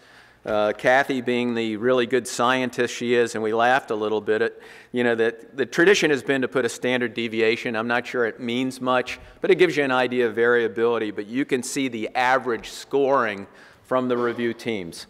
So I will do this quickly, starting with citizen engagement. And this is, starting at the top-ranked project, moving through to where money became limiting. Project number 1 is Living Lagoon Project. It's community-based habitat restoration, $37,434 from Orca down in Indian River County. This will install 1.5 acres of living shoreline at 11 sites, educate a minimum of 600 students, install 1,200 student-grown native plants at 11 restoration sites. I do want, at this point, to let you know that part of our discussions were how do we judge these restoration and education composites, and this will be an area that we look at further as we look at the next year's RFP process. If you have questions, just jump in, because I'll move quickly. Second project recommended for funding is building capacity for citizen engagement, Lagoon Watch Network. This was a request from Marine Resources Council. Marine Resources Council has been an active, unit and delivery system for citizen engagement. They are not the only ones along the lagoon. The proposal was a lagoon-wide project to coordinate citizen water quality monitoring and to develop an advisory team and a quality assurance, quality control plan. This project had some comments, and so what we will be doing as staff is working with MRC to, number one, make sure all of our partners along the lagoon who have citizen water quality are engaged actively in this project. We also have mandates from EPA that if any data is taken, we have what's called a QAPP process to make sure that any of those water quality projects, including this one, meets the EPA obligations, which is going to be a ramp-up of quality control on citizen monitoring. That has always been an issue of concern. This will be the beginning of what I believe will be a long discussion in the NEP about the role of citizens in monitoring, which I think is an important component that's lacking, and so we'll start that discussion with this project. Third engagement project is source and concentration of surface water nutrients from residential waterfronts. This came from University of Florida, IFAS. It's, the amount of requests was $27,401. By the way, on your project list, you can see the considerable match. We mandated a minimum of 25% match in citizen engagement. This is going to look at some comparison of nutrient sources on 5 residential homes along waterways. It's a small sample set, but it's the beginning of trying to quantify how do we start to look at that waterfront property impact. And I see this project, especially with IFAS's participation, beginning to help us, along with the Martha Monroe UF study, begin to better message, what is the role and responsibility of waterfront homeowners as it relates to a whole suite of issues, septic to sewer, fertilizer, and a number of other issues. So those are the 3 recommended citizen engagement projects. Any questions? Oh, you're moving right along. On restoration. We'll take it, well, it's your call. We could either do this group by group or in its entirety. We have a motion to move acceptance of the engagement. Is there a second? Second. Motion is second. Any comments or questions on the item? Question? Well, I kind of have a comment, but it's on the whole process, so I don't know if you want me to say that now or after. Feel free now. All right, well, I'm going to wait till restoration then, Wait till the end. Okay, all right. So we have a motion and a second. Any additional comments or questions on the item? Hearing none, all in favor? Aye. Any opposed? All right, motion passes. Next is the First restoration project, Living Shoreline and Oyster Reef Restoration, Mosquito Lagoon, continuation of successful models and partnerships. This is a program that we've had funding from year to year for quite some time. UCF is one of the leading partners in oyster reef restoration citizen engagement, including monitoring of those oyster reefs. The request was $82,000. In this case, the restoration, and this may relate to some of the discussion we may have with Kathy in a little bit, restore 0.2 acres of oyster reef, stabilize 1,000 meters of shoreline, distribute 60,000 pounds of oyster shell through that shuck and share program. One of the questions in the management board is that 60,000 pounds in this project? Part of the capacity is making sure that our shuck and share programs are building that shell capacity. And so this will go to this project and probably a number of others. So it's not all directed to this project. Minimum of 10 restoration events, which is citizens on the water doing oyster reef restoration. Councilmember Bernick. So all these years, the Indians got it wrong by taking the oysters out and making shell mounds all throughout the state. They should have been chucking them and throwing them right back in the river. I wish we could go back and have given them that message. Yeah. They took so good care of the river, they didn't need to do that. Wow. Right. All right. Project number 2, restore our shores. This is engaging public schools to restore shorelines. This is a Brevard Zoo project with considerable volunteer components to it, conducting 20 educational workshops for communities and schools related to restoration, producing 1,248 oyster bags, potting 3,500 native shoreline plants, deploying 320 linear feet of oyster reef and coquina breakwater, planting a minimum of 500 linear feet of native shoreline vegetation, and monitoring at 6-month and 1-year intervals on that activity. Okay. Number 3, Indian River Lagoon shoreline restoration, amount of $52,425. This was a proposal from DEP Aquatic Preserves. It's a lagoon-wide proposal to start looking and expanding the work already done to update the Indian River Lagoon shoreline restoration site selection and ranking report. This is going to be an incredible challenge and need for us in the future when we start looking at not just oyster reefs, living shoreline, seagrasses, where do you put them? When is the appropriate water quality? And so this is an issue that challenges everybody along the lagoon. This project includes education and outreach through Adopt a Mangrove workshops with Brevard Zoo. There's an oyster reef and breakwater project with it. And then mapping existing oyster reefs is a critical need in the mid and southern reach of the lagoon to add to what has already been done by the Northern Estuary Research Team. Next project, enhancing seagrass restoration success in the IRL by incorporating genetic diversity from established seagrass nursery. This is a $43,048 request from Florida Oceanographic in Martin County. This will be maintaining, enhancing, and actually restoring the sites that are in the lagoon for seagrass restoration and also seagrass nursery. It'll enhance the current nursery operation on land at Florida Oceanographic Society, and it has an innovative component to it with University of Florida to begin looking at kind of the genetic diversity of seagrasses and looking at, if there's genetic diversity, are there certain genotypes, of seagrasses that may be more resilient to salinity and change. I am looking at a possible second funding organization at the federal level for this project. This proposal is being reviewed right now, and so it may be that this project could have as much as $30,000 contributed by the federal government, which will then release us from our $30,000 commitment, and we'll come back to you. I think we'll know by August whether that additional funding will happen.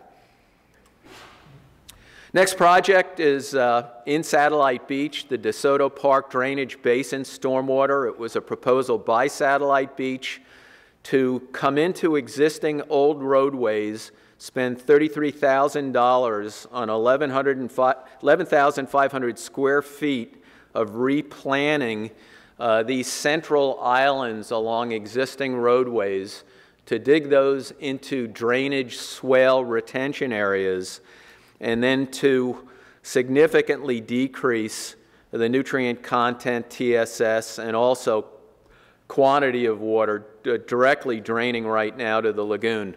This project was unable, because it's difficult, to quantify the nutrient load capacity, but it is ready to go, and the city is ready to move this forward.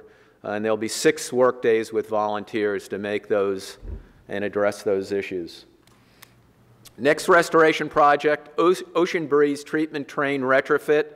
Request was $180,000 from the town of Ocean Breeze in Martin County. This will remove 235 leaky septic tanks and treat a 46-acre watershed with exfiltration trenches, plant bioswale retention, second level baffle boxes, and it has removal rates of 101 pounds or 55% of the nitrogen, 18 pounds or 64% of the current TP loads. You're going to see some projects like this that actually you may recall went through the legislative budget process. There are multiple partners. We want to address that issue in our motions, and you'll see kind of a process that we're going to recommend as staff with some of these more complicated projects so we can address timeline and readiness by our October 1 date.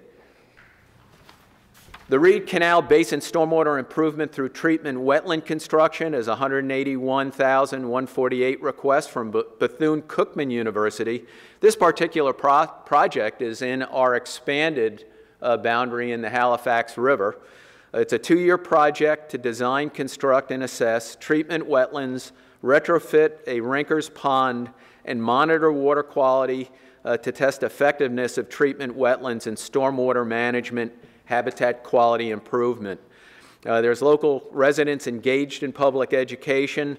I think what many of us liked about this project, it's going to supply some information that will help us look at some of those North Brevard County, Volusia County, urban, the urban stormwater challenges that were not addressed in the feasibility study that you saw from St. John's River Water Management District. Next project is Mandalay Margarita Stormwater Improvements. This is from the town of Sewell's Point. Request was $180,000. This will remove stormwater pollutants and eradicate flooding from a 21-acre watershed. It's the only evacuation route for 375 residents during storms. Includes construction of a 1-acre STA.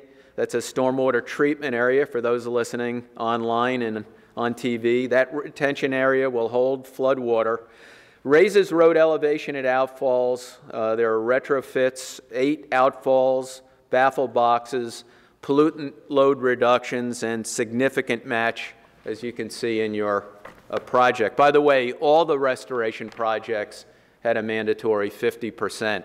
And if you see any of the numbers in your, your full table, we will be, in our scope of work and negotiations, making sure that those minimum match numbers are met before we go to contract.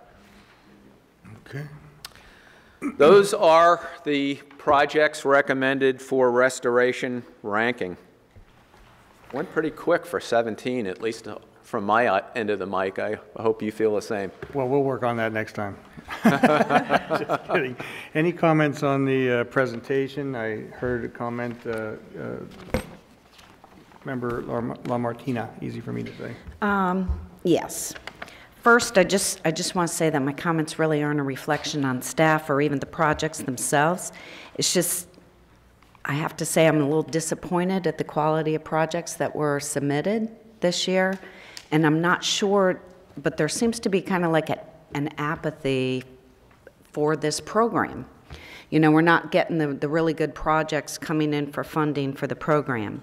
So I just think we need to work on that. I'm not really sure why that's happening. But with that being said, the projects that are ranked first and second on this restoration list, in my opinion, are engagement projects. And Dwayne, you actually used the word engagement when you described those two projects. So, you know, are they restoration? And just because they submit it under restoration, do you leave them under restoration? That's something to consider.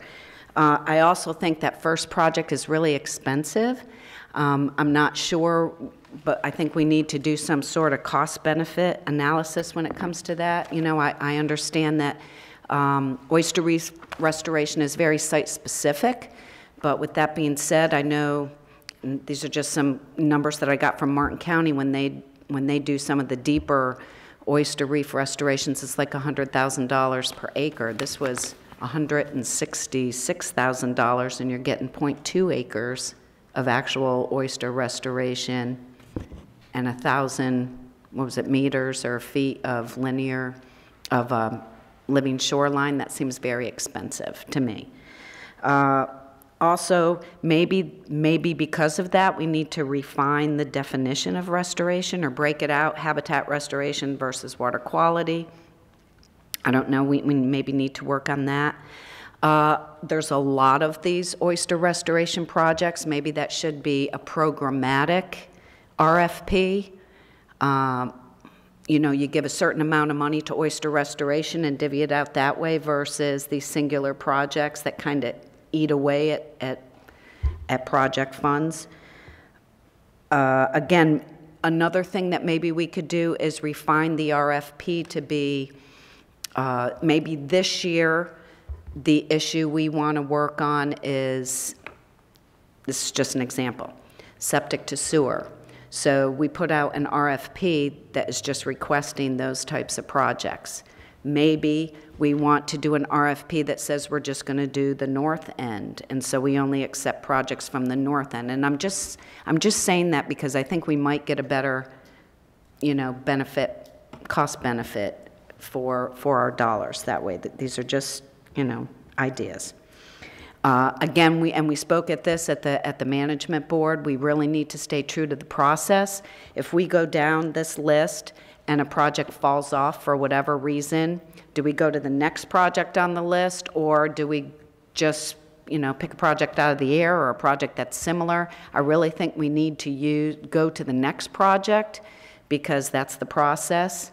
And, you know, you have to be true to the process. With that being said, you don't want projects to stay on a list that aren't worthwhile. So there has to be some minimum requirements for a project for it to be on the list. Just because you submit a project doesn't mean that it should be on a list. And I see that a lot of the projects, especially the stormwater projects, didn't have their share of funding or it wasn't secured. I don't know, but maybe it's because of the timing of this RFP. Maybe it was at a bad time where they didn't know whether they were going to have funding or not. Maybe we should stress the fact that you can come in as phases if the project's too large to really support the dollar amounts that can be given, you know, at this RFP, that maybe they should phase their projects. And these are just some of the things that I question and I think we need to work on in the future. Thank you for your comments. Commissioner Fielding. Member LaMartina has enormous experience in these activities. She's played a significant role over the years in evaluating a lot of projects, as I see Dr. Windsor out there, as he's done as well, and others in the audience. But Ms. Laura Martina has, she comes from a knowledge base, and she's making observations that are quite useful for us to incorporate as we think and move forward. One thing, and this has been discussed within staff and others as well, is it might be that we, as we move forward, not as we move forward, that we would look at more clearly defining what outcomes that we might seek to achieve. So as projects, as we're putting out information for project submittal, then we might more clearly define what we would hope people would become engaged in studying, creating, or those kinds of things. Now, I didn't say that to make application to these specific projects, but rather more with what Kathy has talked about. She's made some observations, and it may well be that we would want to discuss those particular situations further. But I think what she has pointed out to us very firmly is that both those that are going to be the participants and we as the recipients will both benefit by more clearly defining what we hope to achieve. That's mine. Thank you, sir. Comment? Yes, sir. Comment? Ms. Denny's? Thank you. Actually, I agree with your comments.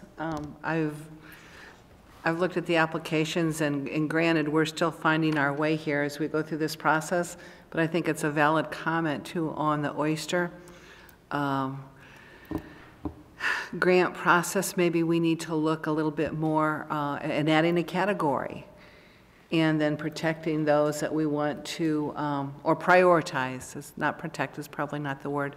Prioritize those that we want to fund. But I think there's some valid issues in that, and looking at some of these grants that have come through. I don't know how, we don't control the applicants, nor should we.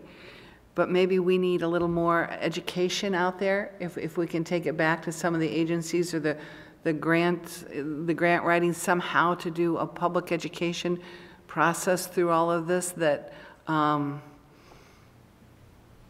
let's just say that I share the same concerns and came to some of the same conclusions, and would like to see us as a council discuss some of this maybe in a little bit more detail with these RFPs.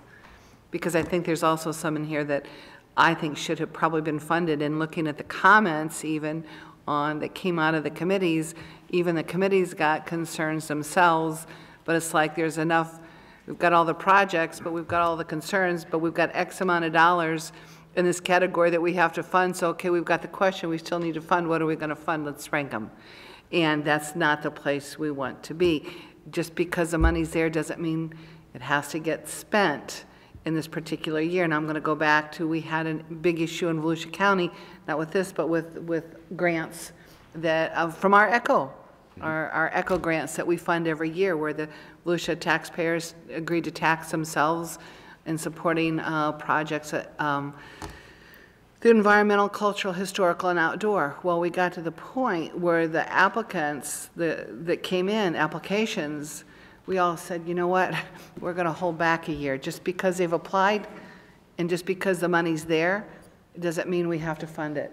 So I think the message has to be that it's okay to have leftover dollars to the next year, because maybe if we send this strong message out there, the applications next time around will be stronger and we'll have more dollars to even support stronger projects.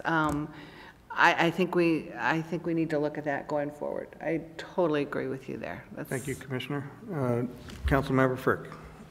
Thank you. I appreciate the comments from the council members, and I think this may be moving forward a good opportunity for the council to provide a focus, you know, for which areas. I mean, I really appreciate when you're talking about restoration, there's certainly habitat restoration, water quality restoration, and sometimes you can get both benefits, but trying to identify what those focuses are would be a good thing for the council to go through.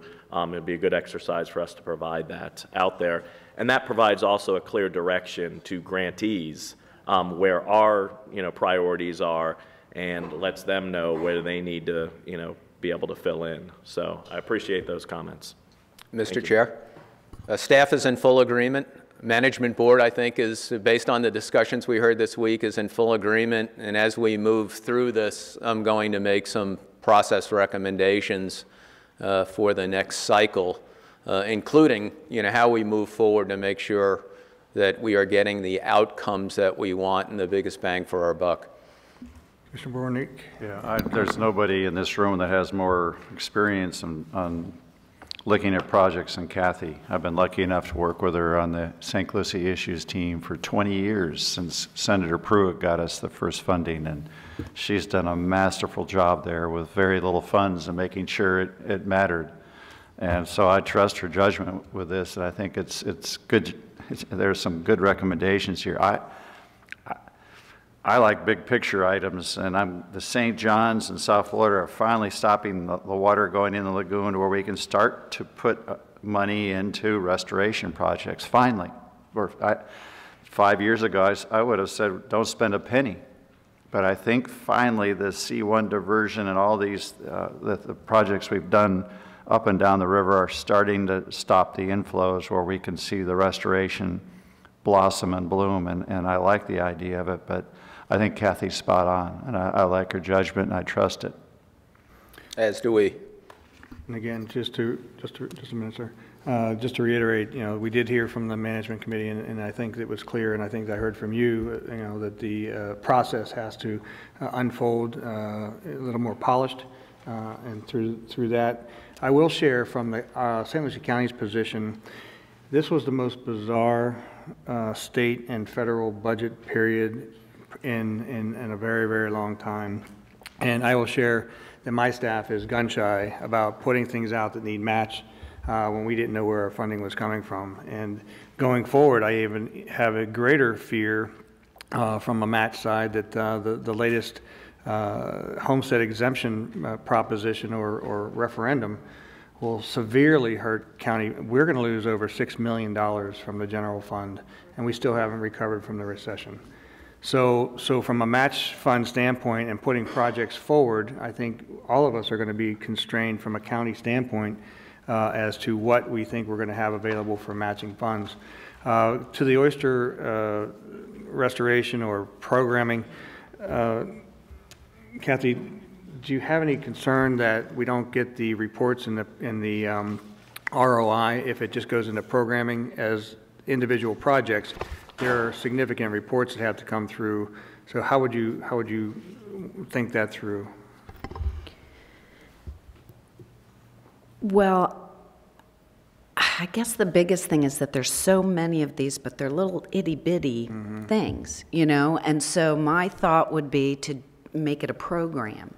And we fund a oyster restoration program, and then, you know, at a lower level, they can decide which of these little bitty efforts they want to fund. But it's a set amount of money, you know, and it's not, you get 10, 15 of these, and they're here, spot, here, there, 2, you know, tenths of an acre.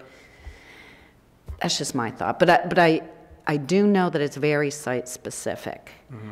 But that first one just seems so expensive to me. So, you know, if you're going for restoration, it's not a lot of restoration for your dollars. They're distributing oyster shells, but is that restoration?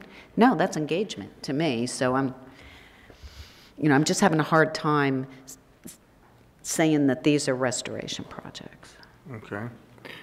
Do you having enough? This particular one. Are you having enough heartburn on that to ask the council to consider removing that? Mr. Chair, before we take that step, we defined a process and we have adhered to that process. And in fact, we had the benefit of having Dr. Ann Shortell from St. Johns River Water Management District in the management board meeting for the entire meeting. And one of the recommendations she made, and so this issue is about how we move forward with our process so our process is better. So this responsibility starts with me and your staff, and that our process defines the quality of output as much as these respondents. And so her recommendation is if you have a process, you stick with your process, and if the process isn't getting us to where we need to be, then we refine that process. And coming from the industry sector, I've looked at a lot of reorganizations before I took this job to help you reorganize. And reorganizations are not just structural. They're cultural and functional.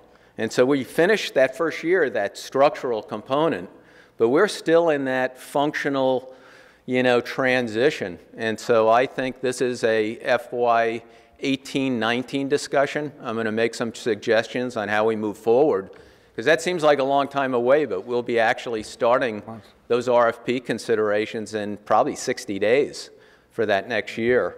And we went through a process. These were the rank, and I would recommend, at least from staff, that we hold to this process. That said, Ms. LaMartina. Yeah, I was not saying this for this particular round. This is for the future. Okay. Well, that said, we are about to vote, so therefore I'd like to open up public comment on this item before we vote. Mr.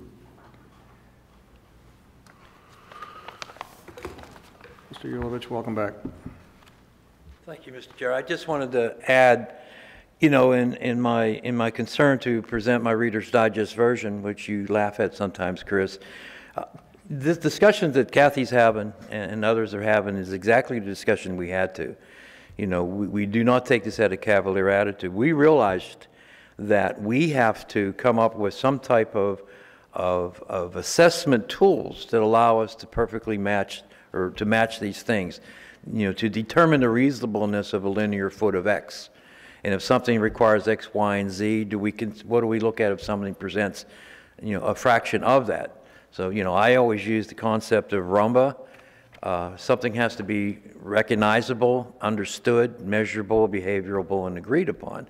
So these projects have to adhere to that. We realize that both in our board comments yesterday, in our Tuesday, and in our public comments, that it's imperative upon us to come up with some kind of score sheet, some check the boxes that these criteria are met, that when you're looking at something that has a cost of $100 a linear foot, is that reasonable, giving all the criteria that may go into that decision making? So Kathy's comments were presented and understood and valued immensely by me personally and by the group. So we heard it.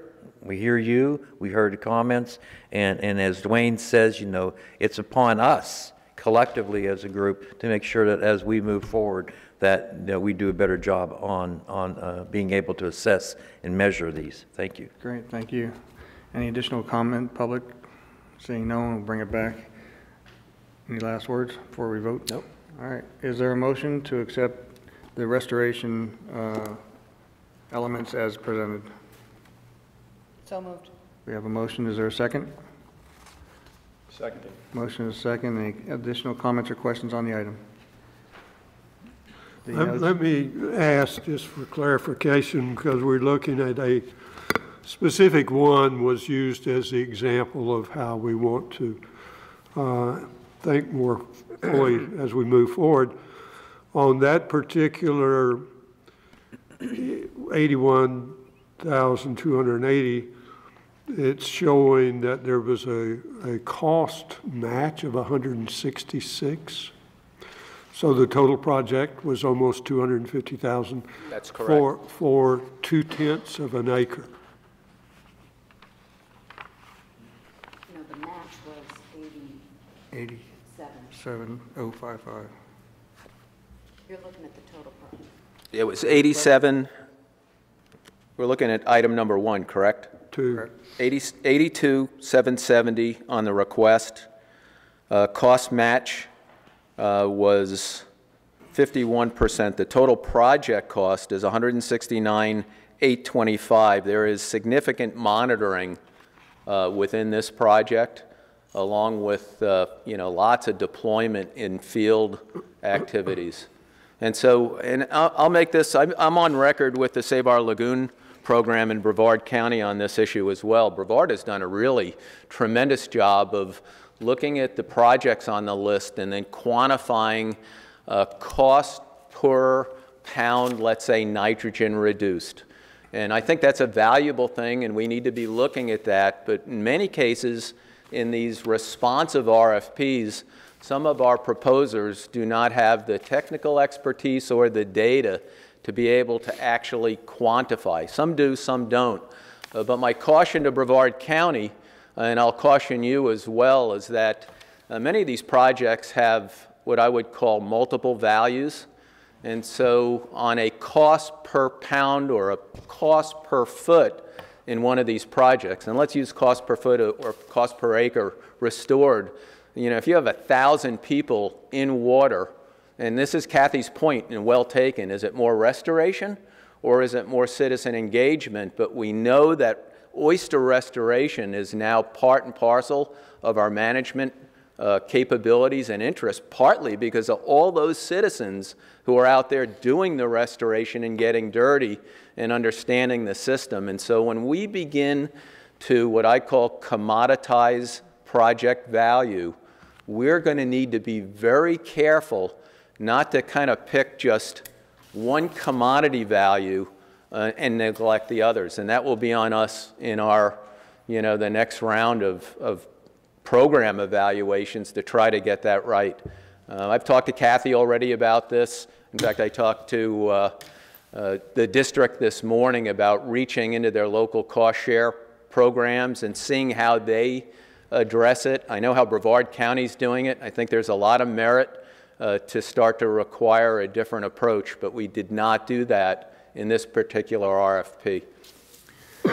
All right. Mr. Chair, if I can just, I'm sorry, if I can just jump in real quickly, I want to just make sure that the motions that the board is making on each of the 4 baskets of projects are reflective of the type of language you see in the agenda, because really what we need from the motion is for you to be approving the list of recommended projects, but also authorizing staff to develop the scopes of work and execute the contracts for those particular projects. So the last one, I was a little unclear on actually what the motion was, but staff does have language in the agenda for 7A1 that you could apply to each of these buckets of projects as you go through. I was expecting that it was staff recommendation. It wasn't stated, but that's how I took the motion, okay. Staff recommendation. Just want to make sure that's fine as well. If we want to just move the staff recommendation for each bucket, but I wasn't sure that I heard that, and I just wanted to clarify. Okay. Thank you for letting me know, because I read the agenda and I see staff recommendation. When it's identical, I assume it's accepted that way. Commissioner Fielding. Please, thank you. Now, I might be totally wrong, but my recollection as I hear about, because we do similar projects, and some of them we don't ask for match money, we just do them. And I'm not aware that our costs are anywhere in this range at all.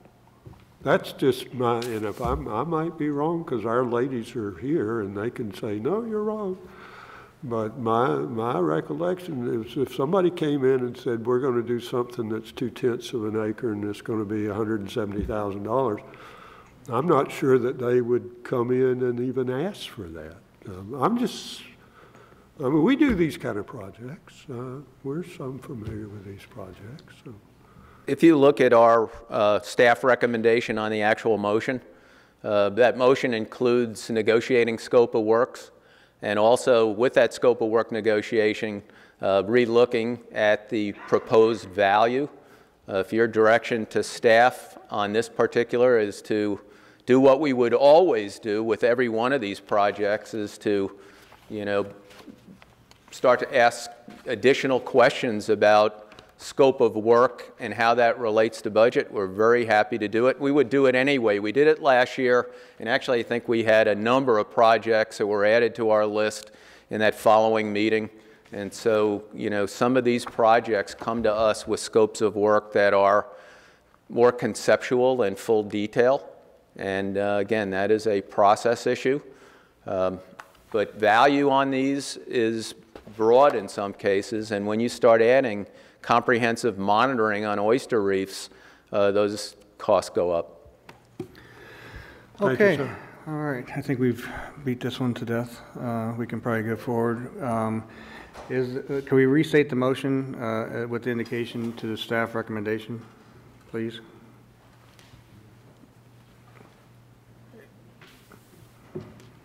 Kathy, will you restate the motion? Kathy, do you have it, or do you want me to do it? Or who has it? The motion is to accept and approve the prioritized list of projects recommended by the Management Board, authorize staff to develop scopes of work, and execute contracts selected for funding pursuant to availability of funds. So we have a motion. Is there a second? written, yes. Seconder agree? Yes. We agree. Any other comments or questions on the item? Hearing none. All in favor? Aye. Any opposed? Thank you very much. Let the record reflect that the previous motion also reflects staff recommendation comments.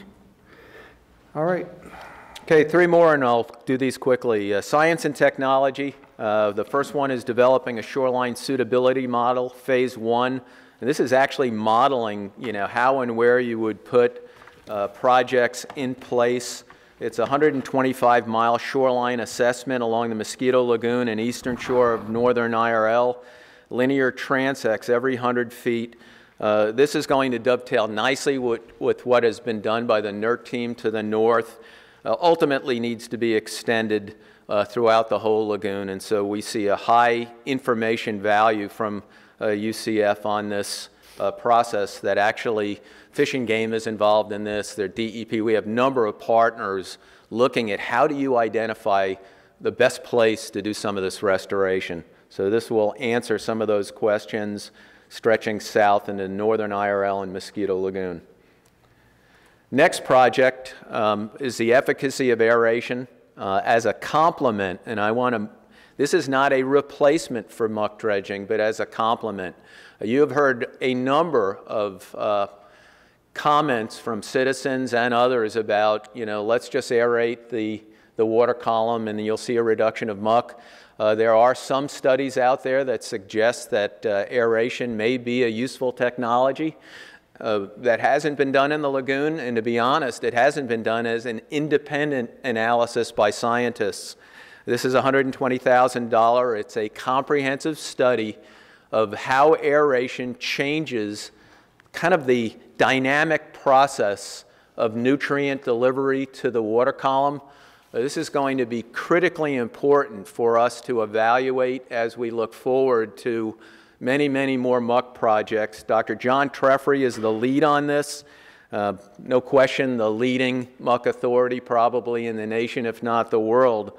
And for the record, and he stated this to us as well, that he is a skeptic about the value of aeration to this system. And so we will be getting back not only full flux information from this technology, but a scientific recommendation if it is in fact a true complement or adjunct to muck dredging, or the ability to reduce the cost of muck dredging because of the implications to some of the biomass reduction.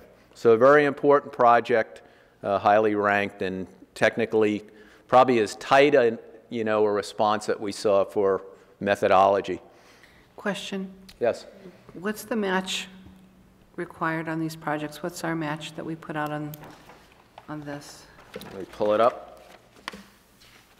Match requirement is 50% on our science and technology. Is 50%? Wasn't it? I'm sorry, 25. It was 50 on restoration, 25 on science and technology, 25 on education and citizen engagement. Thank you. Okay. And last but not least, development of the State of the Indian River Lagoon web application. Or do we have more? Is this the last one? Oh, I got a few more, sorry. I thought it was 3. This is $42,000 from Applied Ecology. This is actually to design and develop a web application to visualize water quality monitoring data.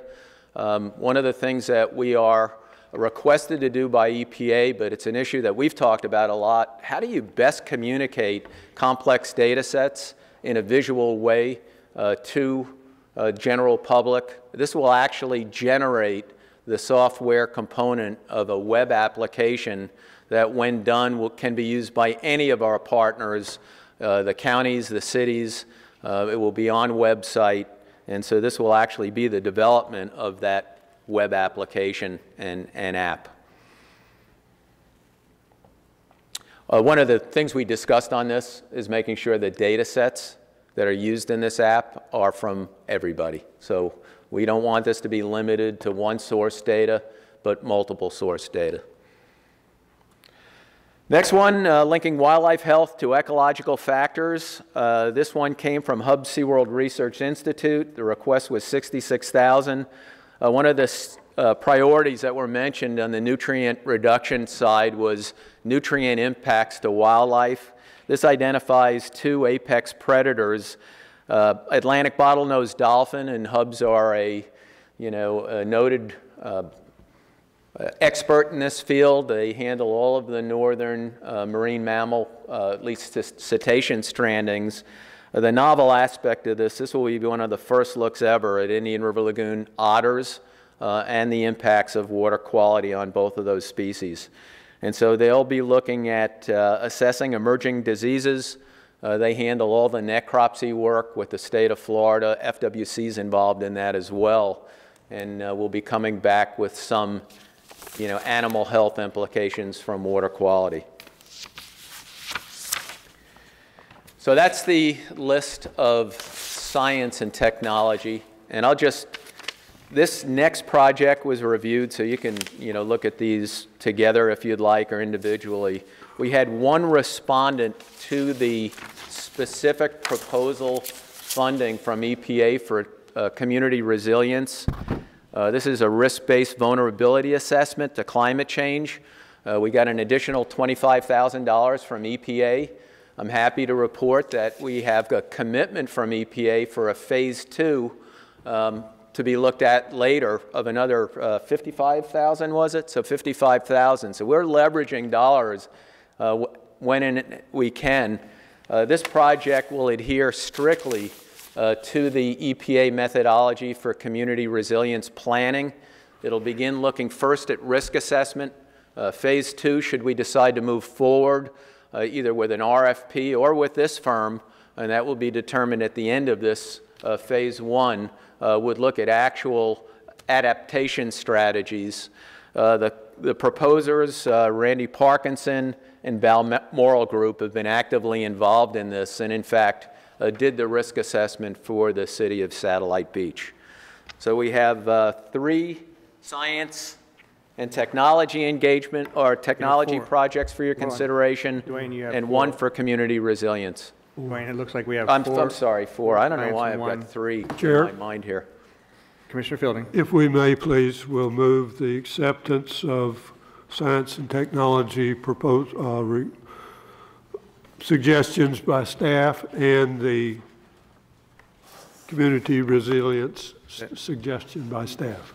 And that includes the staff recommendation. Is there a second? Yes, I'll second. We have a motion and a second. Any additional comments or questions on the item? Yes. Question? Comment? Question on the community resilience, why is there no match? This one was a grant directly from EPA, and EPA didn't require a match. Understood. We're going to come back, actually, though, and have a conversation with the consultants, and you'll see kind of where our next step is in the other motion components. Thank you. To Kathy's concerns, I've had this conversation with a number of you and a number of members, and so I wanted to do a general recommendation before we move to the... Dwayne, we still have to call the question. Okay, I'm sorry. Okay. Motion. We have a motion and a question, or motion and a comment. Yeah, motion and a second on the... Any other questions or comments from the council? Hearing none, all in favor? Aye. Any opposed? Thank you very much. Please continue. Thank you, and sorry for jumping in on that. It's all right. So our recommendation from staff is to relook at the RFP process in its entirety. One of the issues we had a discussion with a number of the scientists just recently is, should we put an RFP out at all? I mean, should we have the Science Advisory Committee actually say, what is your biggest question for the year coming up? And if we have 300,000 budgeted for science, maybe we put it all into a single big question. And so I think we have a number of considerations as we move forward looking at the fiscal year 18-19. We'll begin that process actually immediately. Staff's intent is to issue the 18-19 RFPs in January, so we're going to backtrack now that we're not doing a 5-year program evaluation. So we have more time for consideration, more time to communicate to you all what the Management Board, the Science Advisory Committee, and the citizens recommend. And so we'll start that with advisory committees at the next meetings. So we're moving to the first of the year with some clarity and discussions, I think, in our August, October meetings to make sure that we are moving in the direction that we need to move. This would include looking at some of the quantifiable components, maybe restructuring. And I agree with Tom's comment about, habitat restoration and water quality improvements are really two different, avenues of action. Looking at economic estimates and demanding some cost value in proposals. And so we'll look at all of this and come back with a fully revised RFP process for your consideration.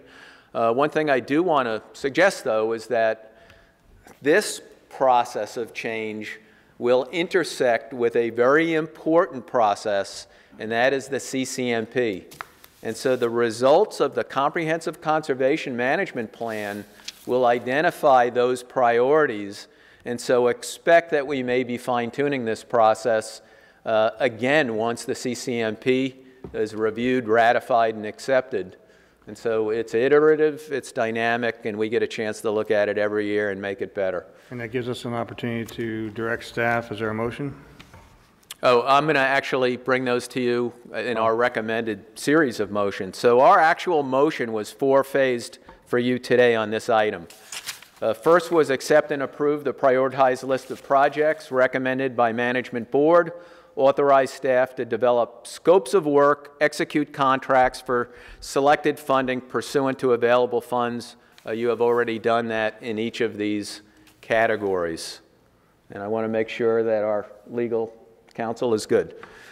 Item number 2, that we will retain the prioritized list of ranked and unfunded projects, and we will retain these just for this fiscal year until we have another RFP process, and that these projects would be available, not necessarily funded, but would be available for future funding considerations that may arise during the 17-18 fiscal year. The Management Board was very adamant, and I agree, that if we have projects that you have just recommended that can't go to contract because of some external factor, for example, they lost their matching funds during a legislative session or in another project, that on October 1, if we can't move to contract or if we're not close to moving to contract, we will come back to you with recommendations, and that any additional funding for any unfunded project in this list, that decision is not a staff decision. Those recommendations and opportunities would go to the Management Board for review and then back to you. And so the list that you've just confirmed, we are going to negotiate, scopes of works and contracts, and if dollars are available, we will have a discussion within the management conference and then you about how those dollars can and should be best applied. Should you decide not to apply them in this fiscal year and roll them forward, that is your discretion. But we'll do that in a very rigorous process. So that was item number 2. And Mr. Chair, I think probably you may want to take these one by one because we have 2 others for your consideration. Okay. We've heard the items listed in 7A, 1 and 2 as in your packet. Is there may I take them both together? You've already done 1, you just need to do 2 at this point. I'm getting confused at this point. Okay. Mr. Chair, let's move on items 7A2. Thank you. Is there a second? Second. Motion is second. Any comments or questions on the item? Hearing none, all in favor? Aye. Any opposed? Thank you very much. All right. This is a nuance, but I think we felt it was important as staff that you are authorizing staff to renegotiate or negotiate with each of these proposers where possible, reduce funding and scopes of work where applicable, and that would be part of what we bring back. If we can find margins of money within these proposals and we tighten them down and get them more technically specific during scopes of work, that those dollars, along with any other additional dollars, would be coming back for your consideration. But we did not want to negotiate proposals without your, direction to do so. So move. We have a motion. Is there a second? We have a motion and a second. Any comments or questions on the item? And item number 4 is actually... We didn't vote. Let me I don't know why I'm rushing you guys, but I'm All in worried about your favor? time. Is it surf up today or what? No, actually it isn't. try it Sorry. again. All in favor? Aye. Any opposed? Thank you very much. Just for the record, Dr. DeFries, this isn't about Russians or rushing. I mean, it's not about that. Sorry. You got Zadowski at the helm here, so. I like that. That was good. Item number 4, we are in this process, but it's going to be a considerable amount of time, both staff, it kind of dovetails with our CCMP, but I wanted to make sure that you understood where we were headed and we had your permission to do so.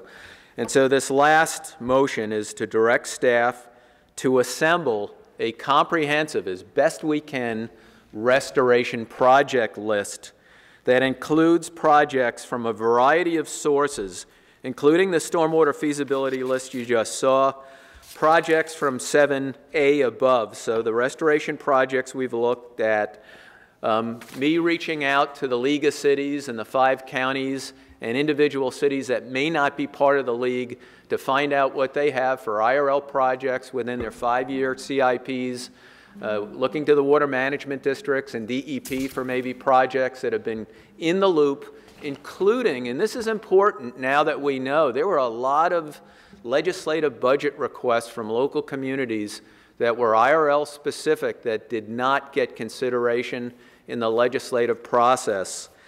We would bring that list as a draft to you in August to take a look at. It will be an iterative and developing process.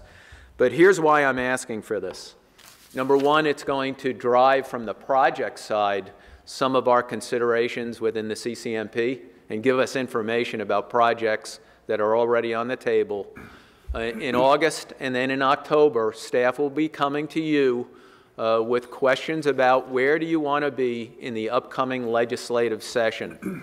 And I believe that this is our first year where you as a council might want to consider some of these larger policy areas. Septic to sewer projects may be one, where you are going to not provide specific project information, but broad recommendations in the council's position statement, which we need to revise, about what the legislature should be looking at as they think about expenditures of funds for next year. And so this list is going to give us kind of an inventory, a needs and wants inventory, and I think give us a sense of what our stakeholders and our partners see as important. Move 7A4. We have a motion. Is there a second before we take? Second. We have a motion and a second. There were no indications of public comment in the previous issues. Is there any public comment on this item? Seeing no movement, bring it back to the board. You have a motion and a second. All in favor? Aye. Aye. Any opposed? No. Thank you. All right. Item number 7B is a request for your support and participation if you're available. This is a schedule of the EPA program evaluation site visit next week. We will have EPA members with us for 2 full days and Friday morning. I can't understate the importance of these visits. We are already online with our written comments to EPA. EPA has come back with a number of written questions which we've responded to. The site visit will be both staffed by headquarter representatives and Region 4 representatives, and will be accompanied by our independent reviewer, which is Holly greening from Tampa Bay. But after these, they will then get together and almost like an audit, direct a written findings report to us indicating where they think we're doing well over the last 5 years, recommendations on where we think we can do better in our adherence to Section 320 Clean Water Act. This is important because if you do not satisfy the obligations of our EPA grant requirements, they have the opportunity to not only reduce that base $600,000, but to zero it out if they're unhappy. Now, the good news is I think they are very pleased with where we are. I think we're going to get some really good recommendations, but we would like you all, if you can, to participate. We're not going to ask you to commit now, but call Kathy or have your staff call Kathy if you'd like to join us in any one of these components. And no big surprise, the boat tours are starting to fill up quite quickly. So thanks to everybody who's helping on this, especially St. Lucie County staff. Volusia County staff have been engaged. We've got a couple of really good projects to showcase in the north and the south. And I'll mention this EPA program just briefly in my report. So no action needed on this. Okay. Any questions? No questions. All right. Okay. Next item is council members' reports. No, it's his report. Oh, I'm sorry. Yeah, so you got me doing it now. Yeah, I'm going to be brief. I only have 3 brief points on this issue. Number 1, to the EPA, this is how the process. Once we receive that written notification, we're going to go ahead and send you copies of that, including our response to that notification.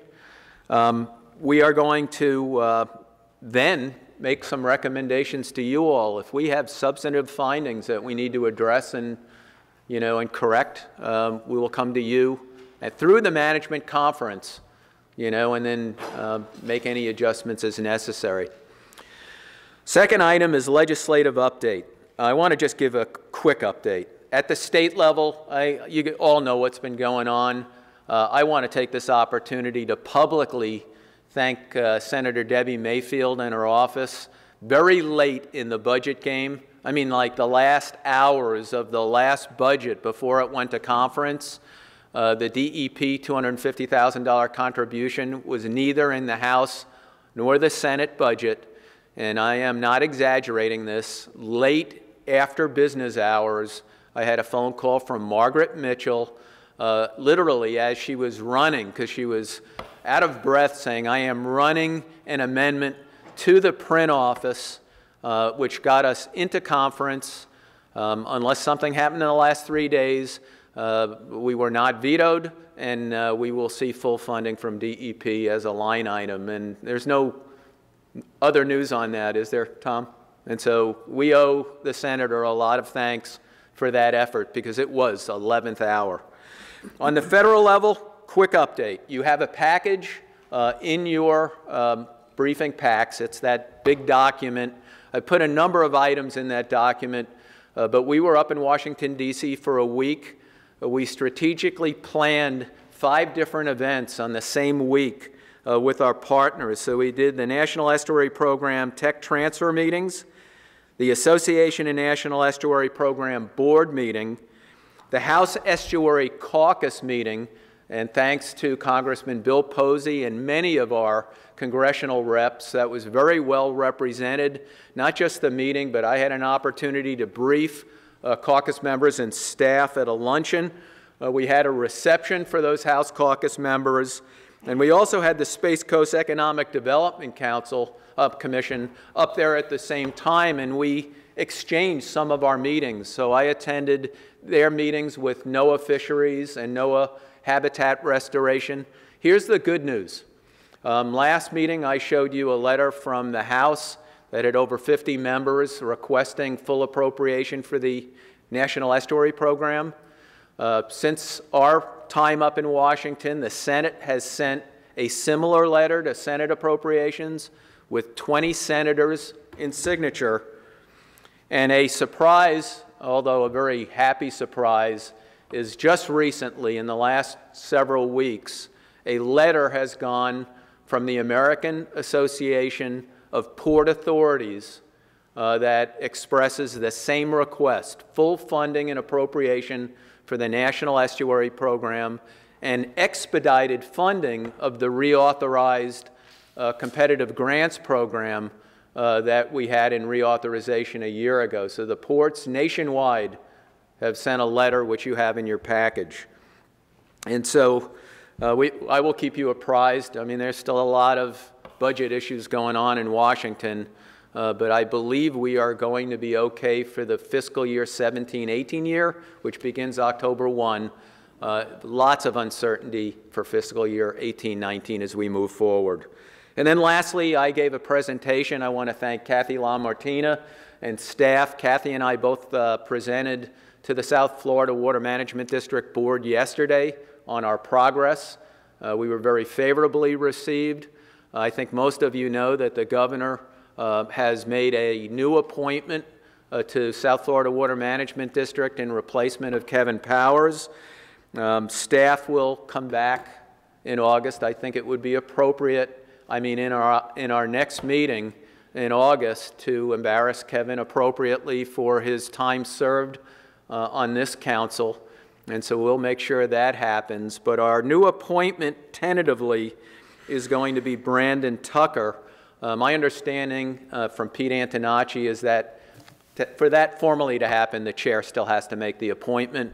But it looks like that will be the appointment. And so we'll keep you posted, do the proper paperwork, and in all likelihood by the August meeting, we may have a new council member seated with you all from South Florida. But again, Kathy, thanks so much for your help. They helped putting the whole package together for yesterday. And I just want to thank you all for your time. It's been a busy couple of weeks and couple of months. And thank staff. I was gone for 2 weeks surfing. Those 48 proposals were sitting on my desk, ready to go, because Kathy and Frank did an amazing effort coordinating the input, making sure everything was in place for the volunteers. And you guys, I'm sorry I left, but I appreciate your hard work while I was gone. You're not He's sorry. Not that sorry, exactly. You're not sorry. None of us believe that statement at all. Well, they did leave all those packages on my desk, and I didn't think I was reviewing, so I had a real quick turnaround on reviews. Frank, are you going to do this in your report? Any other questions of Dwayne on his report? No? Okay. Frank? I just want to follow up real quickly from our last meeting. You'll recall that we had our some of the elements of our branding contract rolled out at the meeting. The new mark, the new branding text as well. One lagoon, one community, one voice. We discussed with Council, Ms. Ansay, the need for moving forward with trademarking, and it's a little bit different than what her firm is used to working with in consultation with ideas. We evaluated the law firm of Gregory Galloway, who is a trademark specialist, and with a reduced rate, we're going to enter into agreement for their firm to move forward on trademark issues for us, and we've run the agreement with their firm through your counsel, Ms. Ansay, and we anticipate the cost of that's going to be less than $5,000. Our procurement doesn't require that we notice or go through this process, but in an abundance of caution and transparency, wanted to bring to you the fact that we are moving forward with trademarking. We've established a firm, and we're getting ready to move to agreement with them. Any questions? All right. Thank you. Thanks, Frank. All right, without any further reports, council member reports. Anybody? Doug? Yeah, I'm in an industry where you got to plan a long way in advance, being in citrus, and you get used to thinking 5, 10, 15 years ahead, because when you buy a little tree, you don't get your first crop for 5 years, and you plan for marketing that fruit for a long time. And in that light, I wanted the council to consider this, and this is coming out of left field, but we now have a full set of sales on this Lagoon Council with Indian River County and our shiny new member at the end of the table. And so we've got things rolling, and I think in a great fashion. We've got everything going. We've got the right people. We've got the right committee chairs. We've got momentum. We've got funding. What I would like us to consider is, and I know we're only a little over halfway into his contract, but we've got a wonderful captain on this ship, and I think he's done a masterful job, and I'd like to request we ask our chairman to start negotiating with Dwayne to renew his contract so he doesn't go off surfing permanently.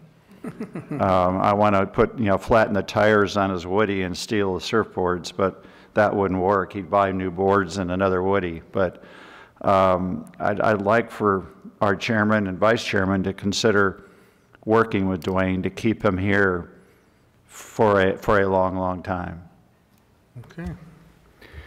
Any other reports by members? I just want to share that the Paradise Park drainage project that's underway that the council has approved to support the final phase of it is nearing its end. It has been a long project, and it's an area in which there are septic tanks and no drainage in the area. So what we've done is St. Lucie County with our investors have been able to spend almost $3 million in changing the dynamic of the C-25 canals and those regions. And I raise it because here we are at the end of a project that the county and our investors have spent almost $3 million. And in the last week and a half, we've been presented with the Sunbreak Farms 6,500-acre biosolid facility right outside the same door. The frustration that I have sitting on this council and as a county commissioner is that we make these huge investments and somehow we miss small and sometimes huge issues that will just totally reverse that $3 million investment if it's permitted to go through as indicated. So the irony here is that the county and our investors have chosen to try and take out contaminants, nutrients, phosphorus, human waste from the system because there are a lot of septic tanks. But on the other hand, we're looking at a Class B biosolid influx of tens of thousands, if not hundreds of thousands of tons of human contaminant. So as we sit here as a group, it's really, we've got to take a look at the big picture when things come through. And, our friends in the regulatory group have to really understand, and again, we've all gone through changes, whether it's our staffs, through the recession, the downturn in the economy. We have jettisoned a lot of people. So there's a lot of institutional knowledge that just doesn't exist sometimes in our organizations. And when we have a situation like this where a permit's being considered, but not understanding the whole system and or the fact that the IRL South SERP program takes this area into consideration, those are the types of conversations that have to be held, and people need to know what they're going to approve from a staff level. So I raise that just from an irony standpoint that we're here now, 9 years later, we're finally finishing a phase with our investors, and we're going to undo that in a nanosecond if that's approved the way it is. So that said, if there are no further updates, I am sharing that our staff is working diligently on the EPA entertainment and tour. I'll be looking at restaurants today, and hopefully I'll pick you a good one. And the Wesley Island project is really, just by happenstance, we were going to do a huge planting at the same time. So what they say, it's coming together just by chance, and that's going to be a great project. And Commissioner Fielding, you had something? Please, thank you, Chair. Two things. One, I think it'd be useful for us to figure out or look forward to maybe some presentation that would give us more details about some of these areas of contamination that we might not be as familiar with, for one. I think that'd be useful for the board to become more familiar. Second, I guess the board is suggesting that, and staff is suggesting that we not have sufficient information to necessitate a July meeting, and that our next meeting would be August. Is that what Chair is? Yeah, I was going to do that after comments, but Okay. Thank you. yeah. So what I see in my agenda is that the next meeting was scheduled for July 14th, but we're being requested of staff to cancel that, but it needs a motion. Any comments on that? Second. We have a motion and a second. Any other comments? Hearing none. All in favor? Aye. Any opposed? Thank you very much. So that comes to the August 11th. So we'll move that to August 11th, 2017 to 9:30 here in Chambers. And without any further ado, I'll entertain a motion to adjourn. Thank you. Good job. Phew.